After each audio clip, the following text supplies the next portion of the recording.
Friends, welcome to our channel CGL का शिकार। तो फ्रेंड्स, आज हम स्टार्ट करते हैं अपना noun part 2। Noun part first की वीडियो हम लोग ऑलरेडी बना के अपलोड कर चुके हैं and this is the part of the second of the noun.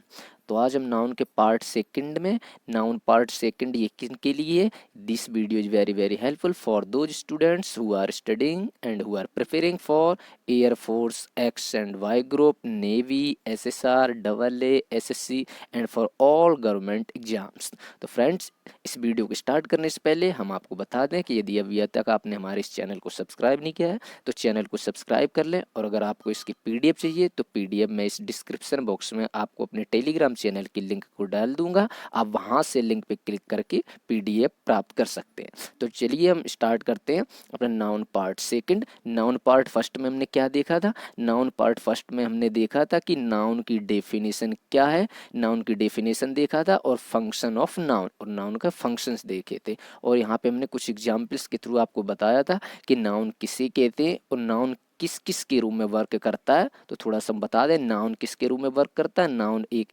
Subject के रूप में एक्ट करता है, नाउन एक ऑब्जेक्ट के रूप में एक्ट करता है, नाउन एक कॉम्प्लीमेंट के रूप में एक्ट करता है, और ऑब्जेक्ट ऑफ प्रपोजिशन। ये फोर है। इन फोर को बहुत अच्छे से आप अपने माइंड में सेट कर लें, बिकॉज बार बार हमें देखना पड़ेगा कि नाउन की जगह पे अगर सब्जेक्ट की बात आएगी तो वहाँ पे हमें चेक करना पड़ेगा कि ये नाउन है या नहीं है। ऑब्जेक्ट अगर आएगा तो ऑब्जेक्ट में भी हमें देखना पड़ेगा कि ये नाउन है या नहीं है। और कॉम्प्लीमेंट अभी हम आपको बताएंगे कि कॉम्प्लीमेंट किसको कहते हैं, और ऑब्जेक्ट ऑफ प्रपोजिशन के रूप में भी नाउन का ही इस्तेमाल किया जाता है। तो चलिए अब हम देखते हैं। सबसे पहले यहाँ पे हमने आपको थोड़ा सा वर्ब के बारे में जिक्र किया था। वर्ब के बारे में अब आप सोच रहे होंगे कि यहाँ पे हमने नाउन के चैप्टर में वर्ब क्यों बताया। देखिए, बिना वर्ब के दुनिया का कोई भी ऐसा सेंटेंस नहीं होता। जो छोटा सा छोटा सेंटेंस भी होगा ना तो वर्ब की ही हेल्प से बनाया जाता है। Without verb you can't make even a sentence, यानी आप एक भी सेंटेंस बिना वर्ब के नहीं बना सकते। इसलिए यहाँ पे हमने वर्ब के बारे में थोड़ी सी जानकारी दी थी। क्या बताया था हमने कि वर्ब किसे कहते हैं। देखिए, वर्ब हमने कहा था वर्ब वह होती है जो बीइंग, डूइंग और हैपनिंग के बारे में बताती है। बीइंग, डूइंग और हैपनिंग क्या होता है? देखिए, हमने क्या बताया था, बीइंग का मतलब क्या है। बीइंग का मतलब बताया था हमने कि बीइंग एक मदर वर्ब होती है, और इसकी 5 बेटियां बताई थी, जो कौन कौन सी थी? इज, एम, आर, वाज, वर। तो ये हमने बताया था कि जहाँ कहीं पे भी अगर आपको बीइंग अगर आ जाए कि वर्ब में fill in the form of the verb और ब्रैकेट में लिख दे बीइंग, तो आप समझ जाना बीइंग का मतलब कुछ और नहीं। बीइंग का मतलब is, am, are, was verb में से ही आपको कोई ना कोई वर्ब यहाँ पे फिल करनी होगी। तो बीइंग के बारे में हमने क्या बताया था? बीइंग का मतलब is, am, are, was verb. अब देखिए, बीइंग में क्या होता है यहाँ पे समझते हैं एग्जाम्पल के थ्रू। जैसे देखो, आई am a teacher, I am a teacher यानी मैं एक टीचर हूँ। अब यहाँ पे देखिए बीइंग क्यों हुई, इसको यहाँ पे बीइंग वर्ब का इस्तेमाल क्यों किया गया? तो यहाँ पे बीइंग वर्ब का इस्तेमाल एम आया है, और एम को हमने क्या कहा था कि एम एक वर्ब है। वो कौन सी? जो बीइंग के फॉर्म में आती है, यानी बीइंग में से ही तो आती थी is, am, are, was, verb. तो यहाँ पे एम क्या होगी? बीइंग। जैसे आप खुद से कहें I am a teacher, he is a good boy, तो जहाँ कहीं पे भी is, am, are, was verb आएगा तो वहाँ पे हम बीइंग वर्ब बोलेंगे। दूसरा हमने हैपनिंग वर्ड के बारे में बताया कि हैपनिंग वर्ब कौन सी होती है। जैसे इट रेन्ड हैविली, यानी बहुत जोरों से बारिश हुई। अब हैपनिंग का मतलब क्या होता है? हैपनिंग का मतलब होता है जो घटित होना, यानी कोई जानबूझ के उस एक्शन को ना करना जो ऑटोमेटिक होती है। फॉर जैसे कि इट रेन्ड हैविली, बहुत जोरों से बारिश हुई। अब जोरों से बारिश हुई तो बारिश को करना हम लोग थोड़े नहीं बारिश करते, बारिश ऑटोमेटिक होती है, बारिश नेचुरली होती है। अगर ये काम नेचुरली है तो इसको हम हैपनिंग वर्ब बोलेंगे। तो रेन एक कौन सी वर्ब है? रेन एक हैपनिंग वर्ब है। और डूइंग, तो डूइंग के बारे में तो आप जानते हैं, डू मीन्स क्या होता है? करना। और जो एक्शंस हम करते हैं, हम स्वयं करते हैं, वो सारी एक्शंस क्या होती हैं? वो कौन सी? डूइंग एक्शंस होती हैं। जैसे ही प्लेड या ही इज प्लेइंग क्रिकेट, तो यहाँ पे प्ले, प्ले मीन्स क्या होता है, खेलना। तो आप खेलने जाते हैं ना, तो आप अपना जो भी एक्शन करते हैं, आप पढ़ते हैं तो ये भी एक डूइंग एक्शन है, आप खेलते हैं ये भी एक डूइंग एक्शन है। तो प्ले हुआ, रीड हुआ, डांस हुआ, गो हुआ, कम हुआ, तो जो भी एक्शंस आप स्वयं करते हैं वे सारी एक्शंस किस में आती हैं, वो सारी एक्शंस डूइंग एक्शंस में आती हैं। तो आई होप कि आपको यहाँ पे वर्ब के बारे में थोड़ा बहुत पता चल गया होगा। अब देखिए हम लोग एक सेंटेंस को एनालाइज करते हैं। देखिए सेंटेंस को एनालाइज करने का मतलब है कि हमें छोटी से छोटी चीज़ के बारे में जानकारी प्राप्त हो जाएगी, तो फिर हम बड़े से बड़े सेंटेंस से अपने उस कॉन्सेप्ट को इम्प्लीमेंट करके हम आराम से आसानी से उसकी एरर फाइंड कर सकते हैं कि सेंटेंस में क्या कमी है, क्या गलत है, क्या एरर है। ठीक है, तो देखिए अब हम यहाँ पे बताते हैं सेंटेंस को हम लोग एनालाइज करते हैं। देखिए ही प्लेड लिखा, तो यहाँ पे हम देखते हैं सबसे पहले कोई भी सेंटेंस जो स्टार्ट है वो स्टार्ट किससे होता है, वो सेंटेंस स्टार्ट होता है सब्जेक्ट से। किससे स्टार्ट होता है, सब्जेक्ट से कोई भी सेंटेंस स्टार्ट होता है।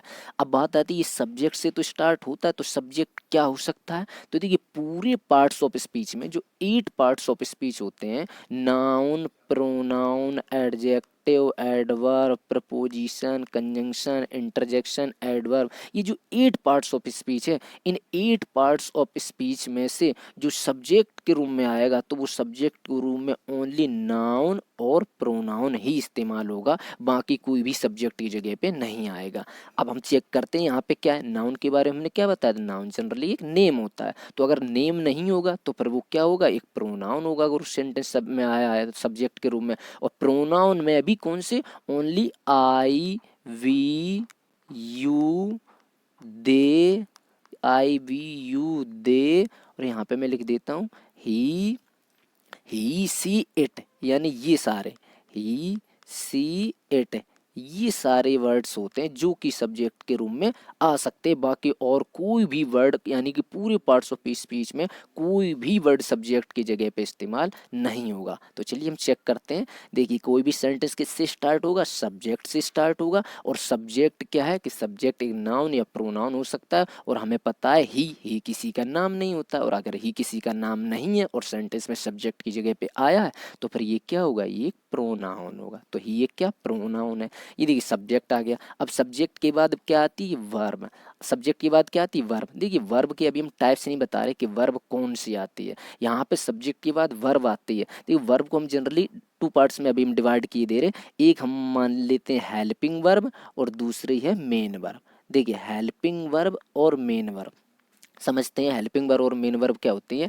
देखिए हेल्पिंग वर्ब किसे कहते हैं, देखो हेल्पिंग का मतलब क्या होता है, हेल्पिंग वर्ब यानी एक वर्ब में ही एक वर्ड लगा हुआ है हेल्पिंग, यानी ये हमेशा हेल्प करती होगी। अब ये हेल्पिंग वर्ब के पहले, अगर ये वर्ब के पहले हेल्पिंग वर्ड लगा है तो फिर ये वर्ब की ही हेल्पिंग करती होगी, यानी वर्ब किस वर्ब की हेल्प करती होगी, मेन वर्ब की हेल्प करती होगी। इसका मतलब क्या है कि अगर ये हेल्पिंग वर्ब है तो ये मेन वर्ब की हेल्प करेगी। इसका मतलब क्या है कि अगर मेन वर्ब आई होगी तो फिर उसकी हेल्प करने के लिए हेल्पिंग वर्ब आ सकती है, अगर मेन वर्ब को हेल्प की जरूरत है तो। और अगर नहीं हेल्प की जरूरत होगी तो फिर वो मेन वर्ब अकेले भी आ सकती है।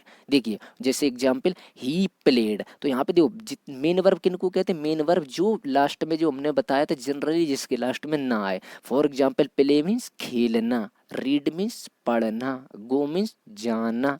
अगर ये सारी वर्ड्स होंगी वो क्या कहलाएंगे, उनको मेन वर्ब कहेंगे, यानी जिनकी वर्ब की सेकंड फॉर्म और थर्ड फॉर्म बनती हैं उनको हम मेन वर्ब कहते हैं। और इनकी हेल्प के लिए अगर इनको इनकी हेल्प की जरूरत पड़ेगी तो वो अपने पहले हेल्पिंग वर्ब ला सकते हैं। देखिए 2 पॉइंट्स याद रखना, अगर मेन वर्ब अकेले भी आ सकती है और हेल्पिंग वर्ब के साथ भी आ सकती है, बट अगर हेल्पिंग वर्ब आई है तो वो अपने साथ मेन वर्ब जरूर लेकर के आएगी। जैसे कि हम एग्जाम्पल बना दें, जैसे हम कहते हैं ही, जस्ट ए मिनट्स, अगर हम इस सेंटेंस की बात करें, हम ये कहते हैं ही हैज। अब देखो हमने ये लिख दिया ही हैज, तो ही देखिए कोई भी सेंटेंस किससे स्टार्ट होगा, सब्जेक्ट से, और सब्जेक्ट क्या हो सकता है, नाउन और प्रोनाउन, और प्रोनाउन तो ही किसी का नाम तो है नहीं, तो ये क्या हो गया, प्रोनाउन हो गया। अब इसके बाद क्या आएगी, या तो हेल्पिंग वर्ब या फिर मेन वर्ब, दोनों ऑप्शन है। सब्जेक्ट के बाद क्या, या तो हेल्पिंग वर्ब आएगी या फिर मेन वर्ब आएगी। तो यहाँ पे हमने देखा हैज, हैज एक क्या है कि हैज एक हेल्पिंग वर्ब है या मेन वर्ब है, हम अभी कुछ नहीं कह सकते हैं, बस हम ये देखेंगे देखेंगे कि इसके आगे क्या है सेंटेंस में। अगर देखो, अगर हैज को आप हेल्पिंग वर्ब मानते हैं तो हमने क्या बताया कि अगर हेल्पिंग वर्ब आई है तो उसके जस्ट बाद में पक्का मेन वर्ब आनी ही चाहिए, और अगर मेन वर्ब इसके बाद नहीं आई है तो फिर वो सेंटेंस गलत हो जाएगा। जैसे कि फॉर एग्जाम्पल ये हमने लिखा, एक और सेंटेंस हम लिख दें, जैसे हम कहते हैं ही विल। अब इसकी बात देखिए, आप विल एक हेल्पिंग वर्ब हो गई, अगर ये हेल्पिंग वर्ब हो गई तो इसके जस्ट बाद में मेन वर्ब आनी ही चाहिए, और अगर इसके बाद मेन वर्ब नहीं आई है तो फिर ये सेंटेंस ही नहीं बनेगा। बट देखो, ही विल के बाद अब मेन वर्ब जरूर आनी चाहिए, he will go, he will read, he will come, कुछ भी होना चाहिए, बट इसके बाद वर्ब जरूर आनी चाहिए। अगर इसके बाद मेन वर्ब नहीं आई है तो फिर सेंटेंस इनकम्प्लीट है, सेंटेंस कंप्लीट नहीं है। यानी यहाँ से हमने एक चीज समझी क्या, कि अगर हेल्पिंग वर्ब आई है तो मेन वर्ब जरूर आनी चाहिए, और अगर मेन वर्ब अकेली भी आ सकती है, जैसे देखिए ही प्लेड। तो यहाँ पे आई होप कि आप समझ चुके होंगे कि सब्जेक्ट के बाद क्या आती है, वर्ब। अब देखिए यहाँ पर सेंटेंस कंप्लीट हो गया। दूसरा देखिए, इट रेन्ड हैवली। देखो इट रेन्ड हैवली, यहाँ पे देखिए इट क्या है, इट एक सब्जेक्ट है। क्यों है सब्जेक्ट, क्योंकि सब्जेक्ट जब क्या आ सकता है, नाउन और प्रोनाउन। तो इट किसी का नेम तो होता नहीं, तो बचा क्या, इट एक प्रोनाउन।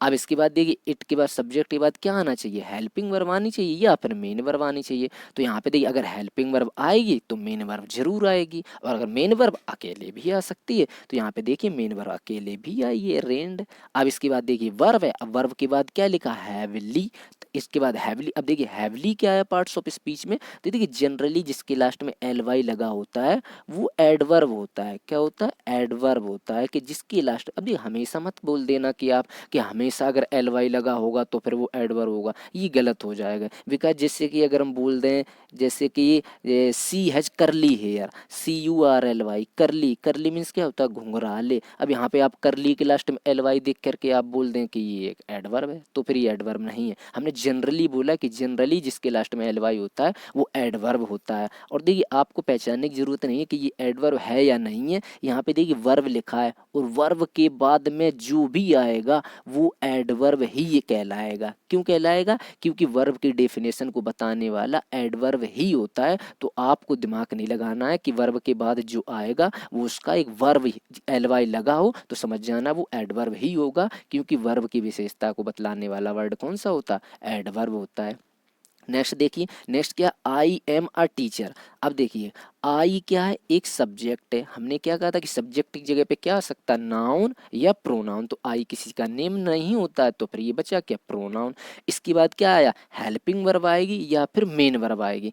अब देखिए यहाँ पे एम, अब देखना यहाँ पे एम को हम क्या कहेंगे, अगर एम को अगर हम हेल्पिंग वर्ब कह रहे हैं तो यहाँ पे इसके जस्ट बाद में मेन वर्ब जरूर आनी चाहिए। I am eating, I am reading, कोई ना कोई मेन वर्ब जरूर आनी चाहिए। मेन वर्ब का मतलब जिसकी लास्ट में ना आए, और अगर उसके लास्ट में ना वाला वर्ड नहीं आ रहा है तो फिर वो सेंटेंस नहीं होगा। तो यहाँ पे हमने लिख दिया आई एम ए टीचर। अब ए एम के बाद तो आर्टिकल आ गया, आर्टिकल आ गया तो इसका मतलब क्या हो गया, तो देखिए इसका मतलब कुछ नहीं, ये सेंटेंस भी सही है। यहाँ पे हमने हेल्पिंग वर्ब और मेन वर्ब दो वर्ड बताए थे। देखिए अगर हेल्पिंग वर्ब आई है तो उसके जस्ट बाद अगर मेन वर्ब आनी चाहिए, अगर मेन वर्ब नहीं आई है तो उसको हम हेल्पिंग वर्ब नहीं कहेंगे। यानी कि अब हम एम को हेल्पिंग वर्ब नहीं कहेंगे, तो फिर क्या कहेंगे, तो ये एक नया कॉन्सेप्ट है कि जब भी यही जो बीइंग वर्ब थी, इज, एम, आर, वाज, वर, इनमें से जब भी इसके बाद कोई भी मेन वर्ब ना आए, जब भी इसके बाद कोई भी मेन वर्ब ना आए तो इसी इज, एम, आर को हम लिंकिंग वर्ब बोलते हैं। क्या बोलते हैं, लिंकिंग वर्ब। तो समझ में आया कि लिंकिंग वर्ब क्या होता है, फिर से एक बार समझिए कि जब भी is, am, are, was, were के बाद में अगर मेन वर्ब ना आए तो उसको हम हेल्पिंग वर्ब नहीं कहेंगे। अच्छा हेल्पिंग वर्ब क्यों नहीं कहेंगे, इसलिए नहीं कहेंगे क्योंकि अगर इसको हमने हेल्पिंग वर्ब भूल दिया, अगर हेल्पिंग वर्ब कहा तो इसके जस्ट बाद में क्या आनी चाहिए, मेन वर्ब आनी चाहिए, जो कि मेन वर्ब आया नहीं है। यहाँ पे आर्टिकल ए आया है, अब आर्टिकल आया तो हम कैसे कह सकते हैं कि मेन वर्ब है।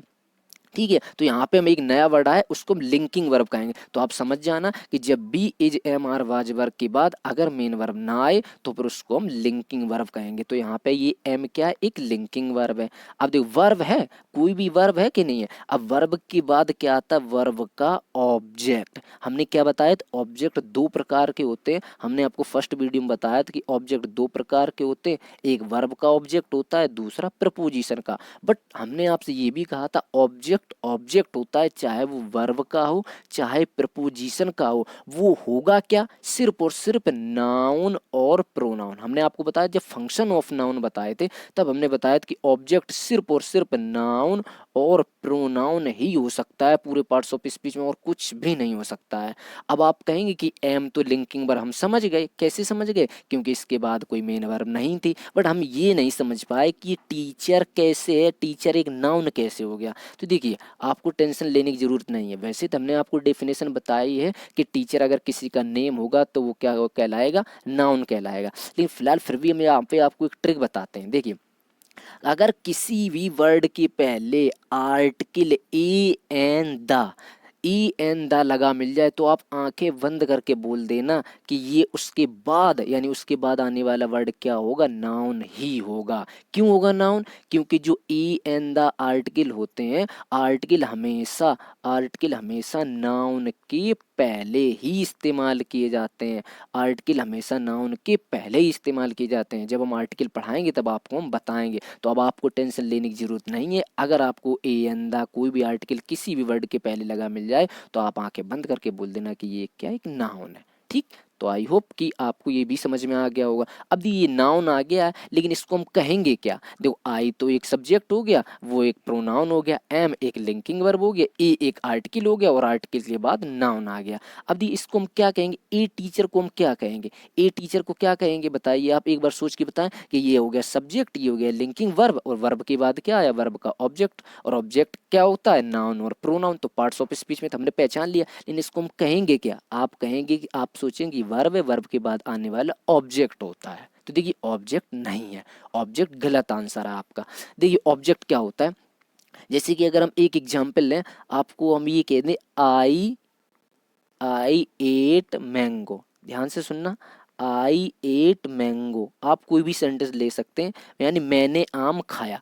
अब देखना आई मीन्स क्या होता है, मैं, ठीक, ये हो गया एक डूअर, यानी सब्जेक्ट हो गया, काम को करने वाला, क्या काम चल रहा है, क्या एक्शन चल रही है, ईट मीन्स खाने का काम। अब देखिए ईट, मैंने खाया क्या, मैंगो मीन्स आम, यानी मैंने आम को खाया।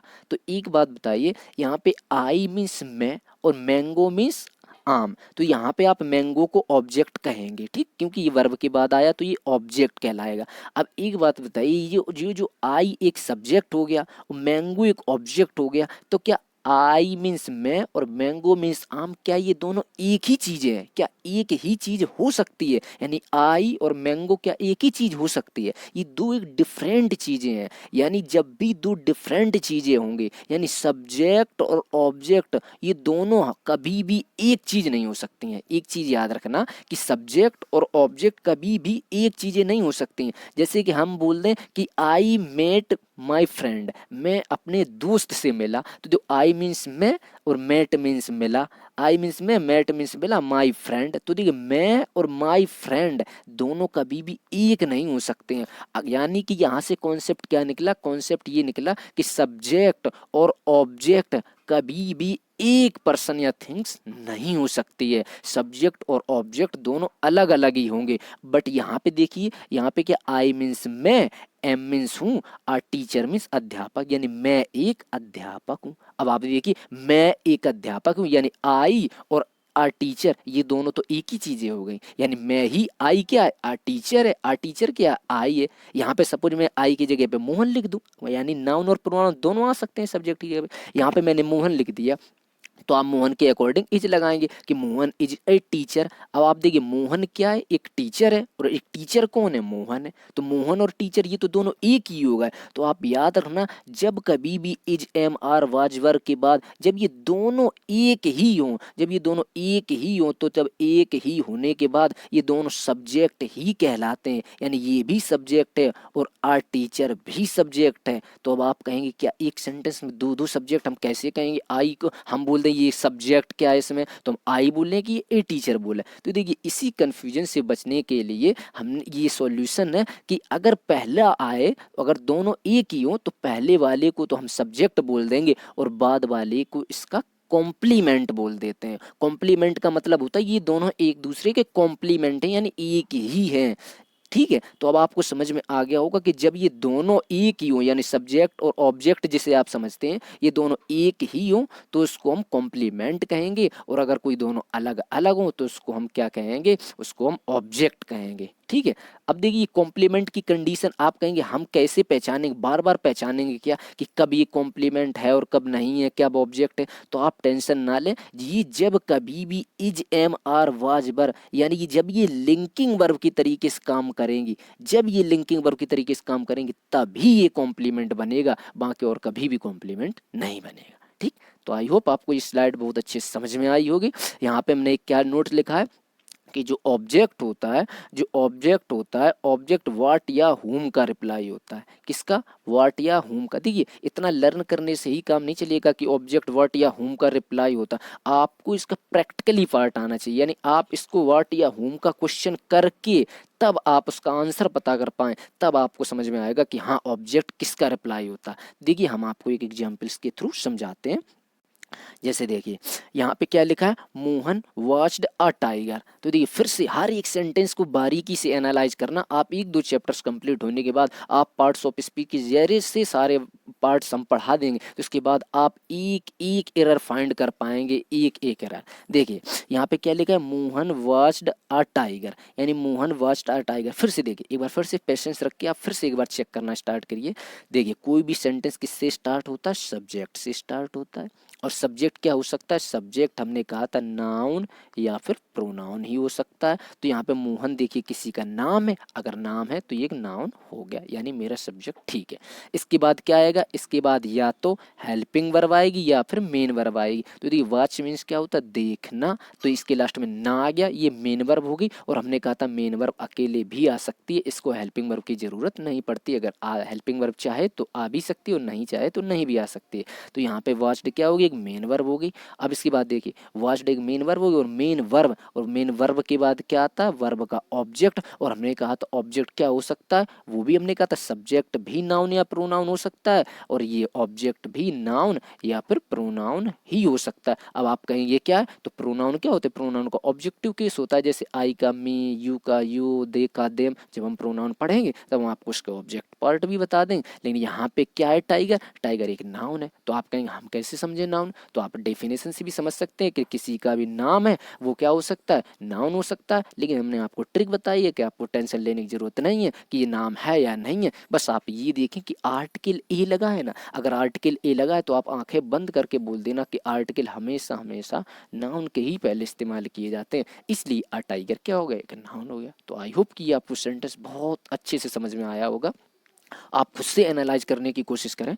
नेक्स्ट देखिए यहाँ पे हम समझते हैं सेकंड सेंटेंस क्या लिखा है, Akbar was a great king, यानी अकबर एक महान राजा थे। फिर से देखिए यहाँ पे हम सारी सेंटेंस को देखिए एक ही बार में आपको सारी चीज़ें समझ में नहीं आ जाएंगी, क्योंकि यहाँ पे मैं पढ़ा तो नाउन रहा हूँ, बट जिक्र मैं एडजेक्टिव का भी कर रहा हूँ, एडवर्ब का भी कर रहा हूँ। तो ये आपको धीरे धीरे धीरे धीरे आप एनालाइज करते जाएंगे। जैसे सारे चैप्टर्स कंप्लीट हो जाएंगे वैसे आप सारे सेंटेंस के पार्ट्स ऑफ स्पीच के हर एक जगह पे आप इंप्लीमेंट करना सीख जाएंगे, और आपको इंग्लिश की पूरी grammar on your finger points होगी। ठीक है, देखते हैं हम सेंटेंस को एनालाइज करते हैं। देखिए कोई भी सेंटेंस किससे स्टार्ट होता है, सब्जेक्ट से स्टार्ट होता है। सब्जेक्ट क्या हो सकता है, सब्जेक्ट नाउन या प्रोनाउन होता है। तो अकबर एक नाम है तो ये एक नाउन हो गया। ठीक, कोई दिक्कत नहीं, समझ में आ गया हमें।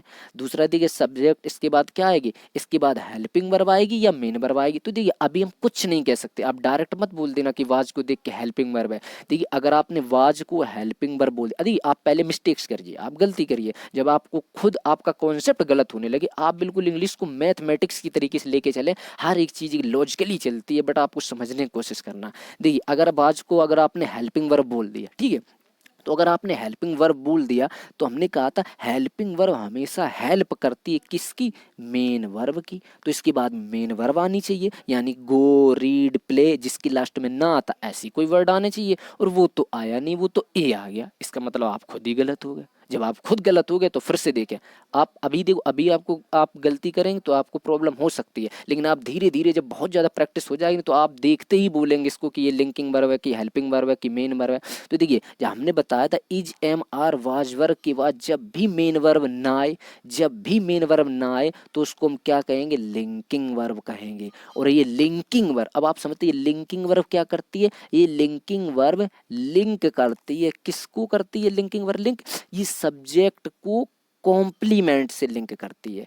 किसको लिंक करती है, सब्जेक्ट को कॉम्प्लीमेंट से लिंक करती है। अब कॉम्प्लीमेंट क्या होता है, हमने आपको बताया कॉम्प्लीमेंट जब ये सब्जेक्ट और आपको दिखने वाला ऑब्जेक्ट दोनों एक ही हो, तभी उसको हम क्या कहते हैं, इसको हम सब्जेक्ट कह दें, या फिर सब्जेक्ट बार बार हम बचने के लिए हमने कहा था पहले वाले को सब्जेक्ट कह देंगे और दूसरे वाले को हम कॉम्प्लीमेंट कह दें। तो देखिए Akbar was a great king, great king कौन था, अकबर। अकबर क्या था, एक ग्रेट किंग था। तो क्या अकबर और ग्रेट किंग क्या दो अलग अलग व्यक्ति हैं, एक ही पर्सन्स की बात हो रही है। और जब एक ही पर्सन्स की बात होती है तो अब उसको हम ऑब्जेक्ट ना बोल के उसको हम कॉम्प्लीमेंट, याद रखना COMPLEMENT वाला लिखेंगे, ठीक है। कॉम्प्लीमेंट जब वर्ब पढ़ाएंगे तो उसमें बताएंगे आपको क्या क्या डिफरेंस होता है आई लगने पर। यहाँ पे देखिए इसको हम कॉम्प्लीमेंट बोलेंगे, ठीक है, कॉम्प्लीमेंट हो गया। अब आप कहेंगे कॉम्प्लीमेंट आ गया तो हमने इसको वाज को बोल दिया लिंकिंग वर्ब, और लिंकिंग वर्ब ये हो गया कॉम्प्लीमेंट। अब आप कहेंगे कॉम्प्लीमेंट क्या होता है, कॉम्प्लीमेंट हम पता तो कर लेंगे, लेकिन इन कॉम्प्लीमेंट पार्ट्स ऑफ स्पीच में कौन कौन से वर्ड्स होते हैं जो कॉम्प्लीमेंट हो सकते हैं। तो देखिए हमने जैसे बताया था एक सब्जेक्ट की जगह पे नाउन और प्रोनाउन हो सकता है, ऑब्जेक्ट की जगह पे भी नाउन और प्रोनाउन हो सकता है।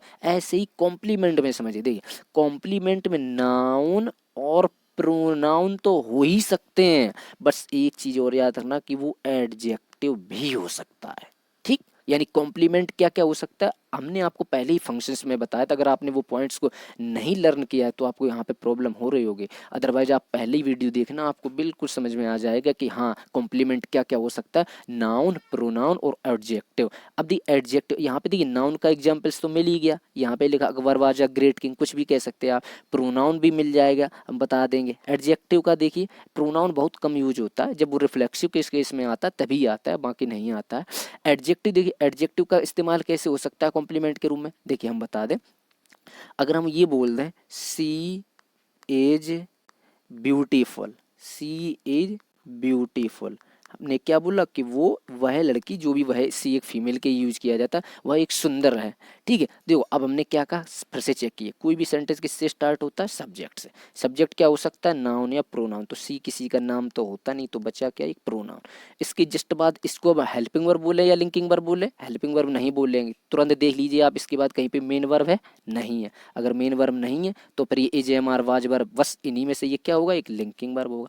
और लिंकिंग वर्ब है तो लिंक करेगा किसको, सब्जेक्ट को कॉम्प्लीमेंट से। और कॉम्प्लीमेंट हमने क्या बताया, क्या क्या हो सकता है, नाउन, प्रोनाउन और एडजेक्टिव। तो आप देखिए pronoun I we you they में इनमें इनके किसी के भी ऑब्जेक्टिव केस है, नहीं है। नाउन ब्यूटीफुल क्या किसी का नेम होता है, ब्यूटीफुल तो क्वालिटी होती है, और जब ये ब्यूटीफुल क्या है, अगर क्वालिटी है, और जो क्वालिटी होती है वही तो एडजेक्टिव कहलाती है, तो इसलिए ब्यूटीफुल क्या एडजेक्टिव हो गया।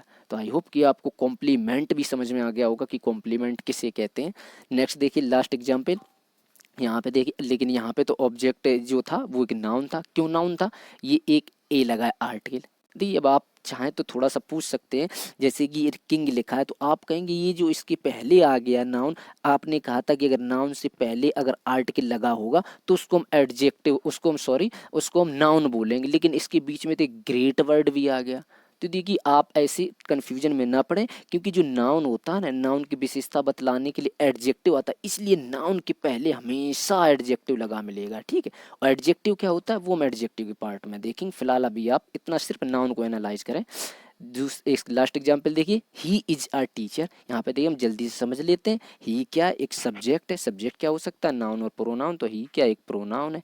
इज को हम हेल्पिंग वर्ब कहें या लिंकिंग वर्ब कहें, आप खुद सोच के बताएं। हेल्पिंग वर्ब नहीं कह के इसको हम लिंकिंग वर्ब कहें, क्योंकि इसके जस्ट बाद में कोई मेन वर्ब नहीं, आर्टिकल है। अब इसके बाद लिंकिंग वर्ब है, लिंकिंग वर्ब के बाद क्या आएगा, उसका वर्ब है, वर्ब का ऑब्जेक्ट। ऑब्जेक्ट क्या होता है, ये एजेएमआर, देखिए आप एजेएमआर के बाद में इसको वो बोलेंगे कॉम्प्लीमेंट, ठीक है। कॉम्प्लीमेंट बोलेंगे, क्यों, क्योंकि ही इज अ टीचर, वही टीचर है, वही क्या है, टीचर। ही क्या है, एक टीचर है, और एक टीचर क्या है, ही है, तो ये दोनों एक ही है, इसको हम कॉम्प्लीमेंट बोलेंगे। और कॉम्प्लीमेंट क्या क्या हो सकता है, नाउन। तो क्या ये नाउन नहीं है, बिल्कुल नाउन नहीं है, क्यों, क्योंकि आर्टिकल लगा है। अगर आर्टिकल लगा तो ये नाउन हो गया, प्रोनाउन आप पहचान ही लेंगे, एडजेक्टिव हमने बता ही दिया। तो आई होप कि आपको नाउन के फंक्शंस के बारे में, और नाउन क्या की डेफिनेशन, नाउन के फंक्शंस, सब्जेक्ट की जगह पे क्या क्या आ सकता है, ऑब्जेक्ट की जगह पे क्या क्या आ सकता है, और कॉम्प्लीमेंट क्या क्या हो सकता है, ये सारी चीज़ें हमने डिटेल्स में बताई। अब देखिए यहाँ पे 2 सेंटेंस मैंने लिखे, इसको आप बहुत ही अच्छे से एनालाइज करें। ऐसे देखिए, I am going to market, I am going to market, दूसरा है I is going to market. देखिए 2 सेंटेंस लिखें, अब आप इन दोनों सेंटेंस में आप क्या बोलेंगे कि आप सीधे से बोल देंगे कि पहले वाला सेंटेंस राइट है बट दूसरा वाला रॉन्ग है। देखिए एक बार समझते हैं हम लोग क्यों सही है क्यों गलत है, या दोनों सही है दोनों गलत है। देखिए हम फिर से अपने कॉन्सेप्ट से चलते हैं, देखिए स्टार्ट करते हैं। कोई भी सेंटेंस किससे स्टार्ट होगा, सब्जेक्ट से स्टार्ट होगा, किससे स्टार्ट होगा, सब्जेक्ट से। और सब्जेक्ट क्या होता है, नाउन या प्रोनाउन। तो आई, देखिए आई किसी का नाम तो होता नहीं है, तो ये आई किसी का नाम नहीं होता, तो पर ये क्या हो गया, ये प्रोनाउन हो गया। आई के साथ क्या आता है, एम। अब बताओ एम को हम लिंकिंग वर्ब कहें या हेल्पिंग वर्ब कहें, एक बार सोचिए आप।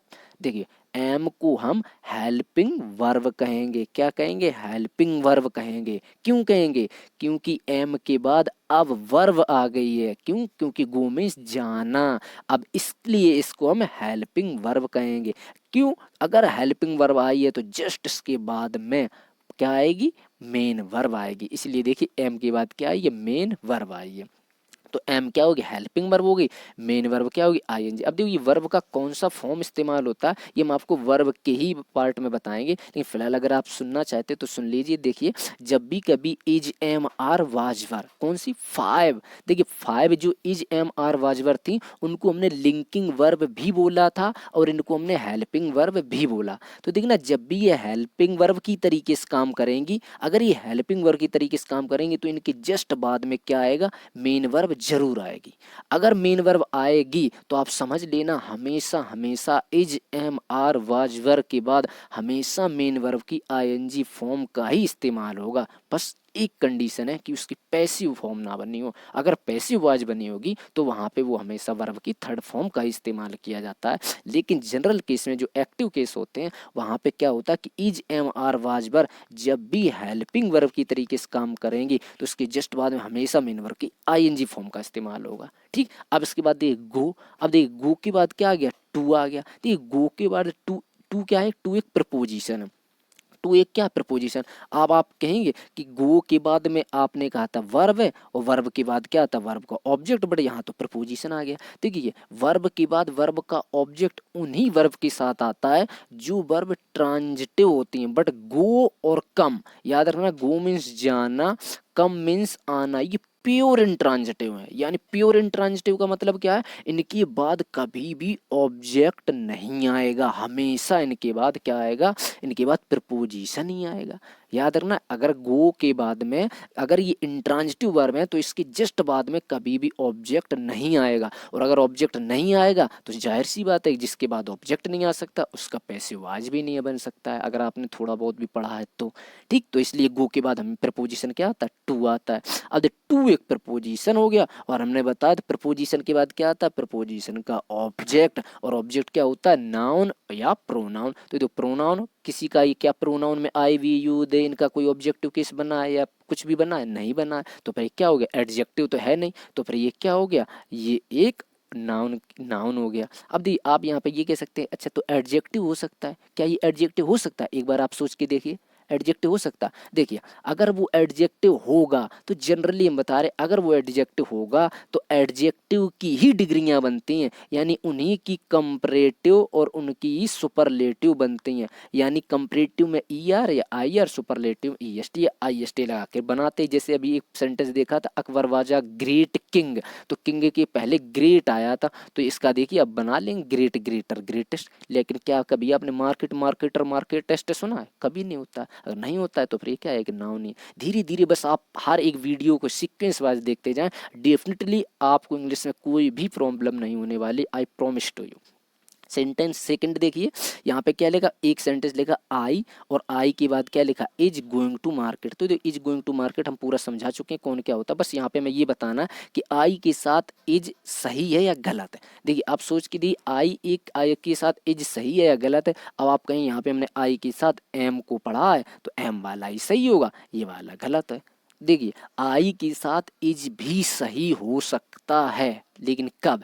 दी आई के साथ, यहाँ पे हम आई को ये नहीं कह सकते आई क्या है। आप अगर आई को प्रोनाउन बोलेंगे तो प्रोनाउन में आई के साथ एम आता है तो एम ही सही होगा। लेकिन अगर आई किसी का नाम हो, आप कहते आई किसी का नाम हो, अगर किसी का नेम है तो नेम याद रखना, किसी का नेम हमेशा सिंगुलर होता है। जैसे हम कहें मोहन, मोहन किसी का नेम है और मोहन किसी का नेम होता है तो सिंगुलर के साथ में क्या आता है, एज आता है। तो आई भी सही हो सकता है अगर वो आई किसी का नाम हो तो। ठीक, तो आई होप कि आपको ये चीज़ समझ में आ गई होगी। अब देखिए अभी तक जितना हमने बताया था ये आप बिल्कुल अच्छे से नोट्स बना लें, या फिर मैंने जो आपको डिस्क्रिप्शन बॉक्स में टेलीग्राम चैनल के लिंक दिए, आप वहाँ से ये पूरी पीडीएफ डाउनलोड कर सकते हैं और वहाँ से आप अपने अच्छे से नोट्स बना सकते हैं। ये सारे मैं सीक्वेंस वाइज ही बना रहा हूँ सारी वीडियोज़, और आपको जो बहुत ही हेल्पफुल होंगी। डेफिनेटली आप यकीन मानिएगा कि नाउन पढ़ने के बाद में आपको एक भी नाउन की एरर नहीं बच सकती। मैं इतना आपको CGL pre to mains level तक की सारी इंग्लिश कंप्लीट करवाऊंगा। ठीक है, देखिए हमने बताया कि सब्जेक्ट हमेशा नाउन या प्रोनाउन ही हो सकता है। तो अभी हमने आपको बताया था कैसे हम पहचानते थे। देखिए वर्ब का ऑब्जेक्ट, दूसरा क्या बताया, वर्ब का ऑब्जेक्ट नाउन या प्रोनाउन ही हो सकता है। तो देखिए दोनों चीज तुरंत के तुरंत आप लर्न करते चले। सब्जेक्ट क्या हो सकता है, नाउन, सब्जेक्ट क्या हो सकता है, प्रोनाउन। वर्ब का ऑब्जेक्ट क्या हो सकता है, नाउन, वर्ब का ऑब्जेक्ट क्या हो सकता है, प्रोनाउन। प्रीपोजिशन का ऑब्जेक्ट भी क्या हो सकता है, नाउन और प्रोनाउन।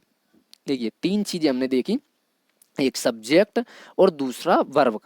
इन दोनों के यानी सब्जेक्ट और वर्ब, इन दोनों के वर्ब के ऑब्जेक्ट होगा वो भी नाउन या प्रोनाउन ही होगा, और सब्जेक्ट भी नाउन या प्रोनाउन ही होगा, और प्रपोजिशन का ऑब्जेक्ट भी नाउन ही प्रोनाउन होगा। सिर्फ और सिर्फ हमने बताया था कॉम्प्लीमेंट नाउन, प्रोनाउन और एडजेक्टिव हो सकता है। ठीक, तो आई होप कि आपको ये अच्छे से समझ में आया होगा। मैंने ऊपर बहुत अच्छे से डिटेल में बताया, फिर भी अगर कोई प्रॉब्लम है तो मैं बता दूंगा, आप कमेंट कर देना। नेक्स्ट देखिए, ये हमने कुछ सेंटेंस लिखे, एनालाइज दी बेलो सेंटेंसेस, कि जब हमने जितना भी बताया इसके ऊपर, ये सारे सेंटेंसेस को आपको एनालाइज करना। एनालाइज का मतलब होता है कि आप बोल बोल के एनालाइज करेंगे। जब आप खुद से, जैसे मैं बोल रहा हूँ कि इस सेंटेंस में सब्जेक्ट क्या है और सब्जेक्ट क्या हो सकता है, ऑब्जेक्ट क्या हो सकता है, जब आप खुद से आप करेंगे तो कंठस्थ आप समझ लीजिए कि आपको इंग्लिश आ ही रही है, अगर आप बोल पा रहे हैं तो। अगर आप नहीं बोल पा रहे हैं तो आप समझ जाए कहीं ना कुछ कमी है। तो स्टार्टिंग में थोड़ा बहुत तो बोलने की कोशिश करें। देखिए हम लोग एनालाइज करते हैं इन सेंटेंस में से सारे पार्ट्स ऑफ स्पीच में कौन क्या है। ठीक, देखिए कोई भी सेंटेंस किससे स्टार्ट होता है, सब्जेक्ट से। सब्जेक्ट क्या होता है, नाउन या प्रोनाउन। तो ही क्या है, प्रोनाउन। क्यों? क्योंकि किसी का नाम नहीं है। अब देखिए अगर मैं यहाँ से इसके बाद इतना सेंटेंस को अगर मैं कवर कर लूँ यानी ढक लूँ, और फिर मैं पूछूँ आपसे बताइए इज क्या है, तो आप सीधे से इज को ये भी नहीं बोल सकते, हेल्पिंग वर्ब है, इज एक लिंकिंग वर्ब है, कुछ नहीं बोल सकते हैं। क्यों? जब तक आप उस सेंटेंस के इज के बाद नहीं देखेंगे क्या है। तो देखिए इज क्या है, इज एक लिंकिंग वर्ब है। कैसे समझी हमने इज एक लिंकिंग वर्ब है, क्योंकि इज के बाद यहाँ पे कोई मेन वर्ब ही नहीं दी है। और अगर मेन वर्ब दी होती तो बताइए वर्ब की कौन सी फॉर्म आएगी, तो हमने बताया था हमेशा वर्ब की आईएनजी फॉर्म ही आएगी। Is am are was verb के बाद जब भी ये लिंकिंग वर्ब का हेल्पिंग वर्ब का काम करेंगी तो उनके जस्ट बाद जो वर्ब आएगी वो हमेशा किस फॉर्म में आएगी, आईएनजी फॉर्म में आएगी। अब इसके बाद देखिए प्रपोजिशन आ गया। प्रपोजिशन के बारे में बताएंगे, प्रपोजिशन कहाँ कहाँ आ सकता है, प्रपोजिशन बताया। और प्रपोजिशन के बाद हमने क्या बताया, अभी बताया कि प्रपोजिशन के बाद क्या आता है, प्रपोजिशन का ऑब्जेक्ट। और ऑब्जेक्ट क्या क्या हो सकता है वो भी हमने बताया, तो ऑब्जेक्ट एक नाउन या प्रोनाउन हो सकता है। सकता है। आप कहेंगे हम कैसे पहचाने, तो देखिए बिल्कुल ये दा लगा हुआ है, और दा क्या होता है, एक आर्टिकल, और आर्टिकल हमेशा किसके पहले आते हैं, नाउन। तो बस आप आंख बंद करके बोल दीजिएगा रूम क्या है, एक नाउन, यानी मेरा सेंटेंस बिल्कुल सही है। मेरा यहाँ पे बताने का मतलब ये नहीं कि सेंटेंस को आप बस इतने छोटे से, यही एग्जाम में सेंटेंस पूछे जाते हैं, आप ऐसी अगर पहचानने लगें तो आप बड़े से बड़े सेंटेंस को पकड़ लेंगे कि किससे किसके बाद क्या आता है, किसके साथ किसकी फॉर्म आती है, पूरी ग्रामर आप बस आप साथ साथ में मेरे चलते रहिए, जैसे जैसे हम बताएं आपको वैसे ही करना है। सेकंड सेंटेंस देखिए, Arjun is a very good boy. तो देखिए Arjun is a very good boy, यहाँ से देखिए कोई भी सेंटेंस जो स्टार्ट होता है किससे स्टार्ट होता है, सब्जेक्ट से। सब्जेक्ट क्या होता है, नाउन और प्रोनाउन। तो अर्जुन किसी का नेम है, तो ये क्या हो गया, एक नाउन हो गया। इसके बाद देखिए इज क्या है, इज के बाद आप देखिए ए आ गया, यानी इसके बाद कोई मेन वर्ब नहीं आई है, तो फिर ये क्या होगी, लिंकिंग वर्ब हो गई। अगर लिंकिंग वर्ब हो जाए तो आप आंखें बंद करके बस सोच लेना कि ये क्या हो जाएगा, पूरा बचा हुआ पार्ट ये पूरा पूरा कॉम्प्लीमेंट हो जाए, क्योंकि लिंकिंग वर्ब के ही कॉन्सेप्ट में ये कॉम्प्लीमेंट होता है। क्यों, अर्जुन इज अ, और हमने कॉम्प्लीमेंट क्या बताया था, जो सब्जेक्ट को कॉम्प्लीमेंट से लिंक करता है, वही तो लिंकिंग वर्ब होती है। जैसे देखिए Arjun is a very good boy, तो ये वेरी गुड बॉय कौन है, अर्जुन है। अर्जुन कौन है, एक वेरी गुड बॉय है। जब ये दोनों एक ही होते हैं तभी तुम कॉम्प्लीमेंट कहते हैं। तो ये देखिए अ वेरी गुड बॉय हो गया। अब आप समझेंगे हम कैसे समझेंगे, तो देखिए कॉम्प्लीमेंट हो गया, और कॉम्प्लीमेंट क्या क्या हो सकता है, कॉम्प्लीमेंट हमने बताया था नाउन भी हो सकता है, कॉम्प्लीमेंट प्रोनाउन भी हो सकता है, कॉम्प्लीमेंट एडजेक्टिव भी हो सकता है।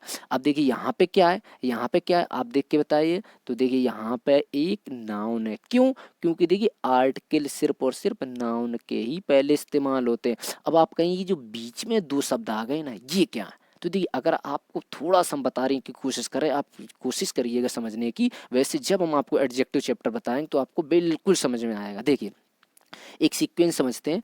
देखिए अगर कोई भी नाउन है, ठीक है, जैसे कोई भी नाउन है और उसके पहले कोई आर्टिकल हमने यूज कर दिया, कोई आर्टिकल यूज कर दिया, ठीक है, तो आर्टिकल भी किसके पहले आते हैं, सिर्फ और सिर्फ नाउन के पहले आते हैं आर्टिकल।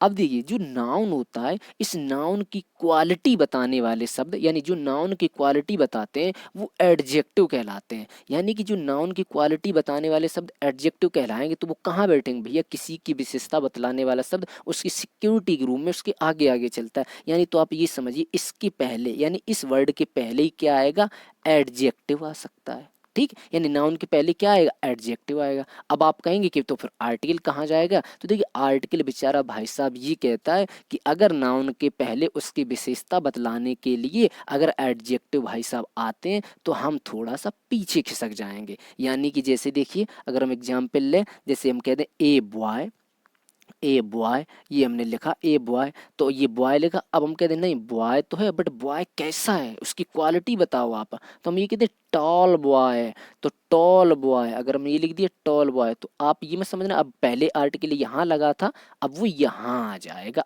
A tall boy. अब देखो फिर आर्टिकल क्या करते हैं कि देखिए, तो नाउन के पहले क्या आ जाएगा, एडजेक्टिव आ जाएगा। नाउन के पहले क्या आ जाएगा, एडजेक्टिव आ जाएगा। अब देखिए जैसे नाउन की क्वालिटी बताने के लिए एडजेक्टिव आता है, ऐसे ही एडजेक्टिव की क्वालिटी को कौन बतलाता है, एडवर्ब। तो क्या जब एडजेक्टिव से पहले एडवर्ब आएंगे फिर भी आर्टिकल खिसक जाएगा पहले, बिल्कुल खिसक जाएगा। देखिए बॉय है, अगर ये सेंड अगर ये ना हो वेरी गुड, तो यहाँ पे आर्टिकल यहाँ पे आएगा आ बॉय। अब जैसे ही आर्टिकल के नाउन की क्वालिटी बताने के लिए एडजेक्टिव भाई साहब आए गुड, आपने कैसे कहा कि ये गुड एक एडजेक्टिव है, देखिए हमने आपको ट्रिक बताई थी, बाकी हम डेफिनेशन से आपको बेसिक से बहुत ज़्यादा बताएंगे एडजेक्टिव के चैप्टर में।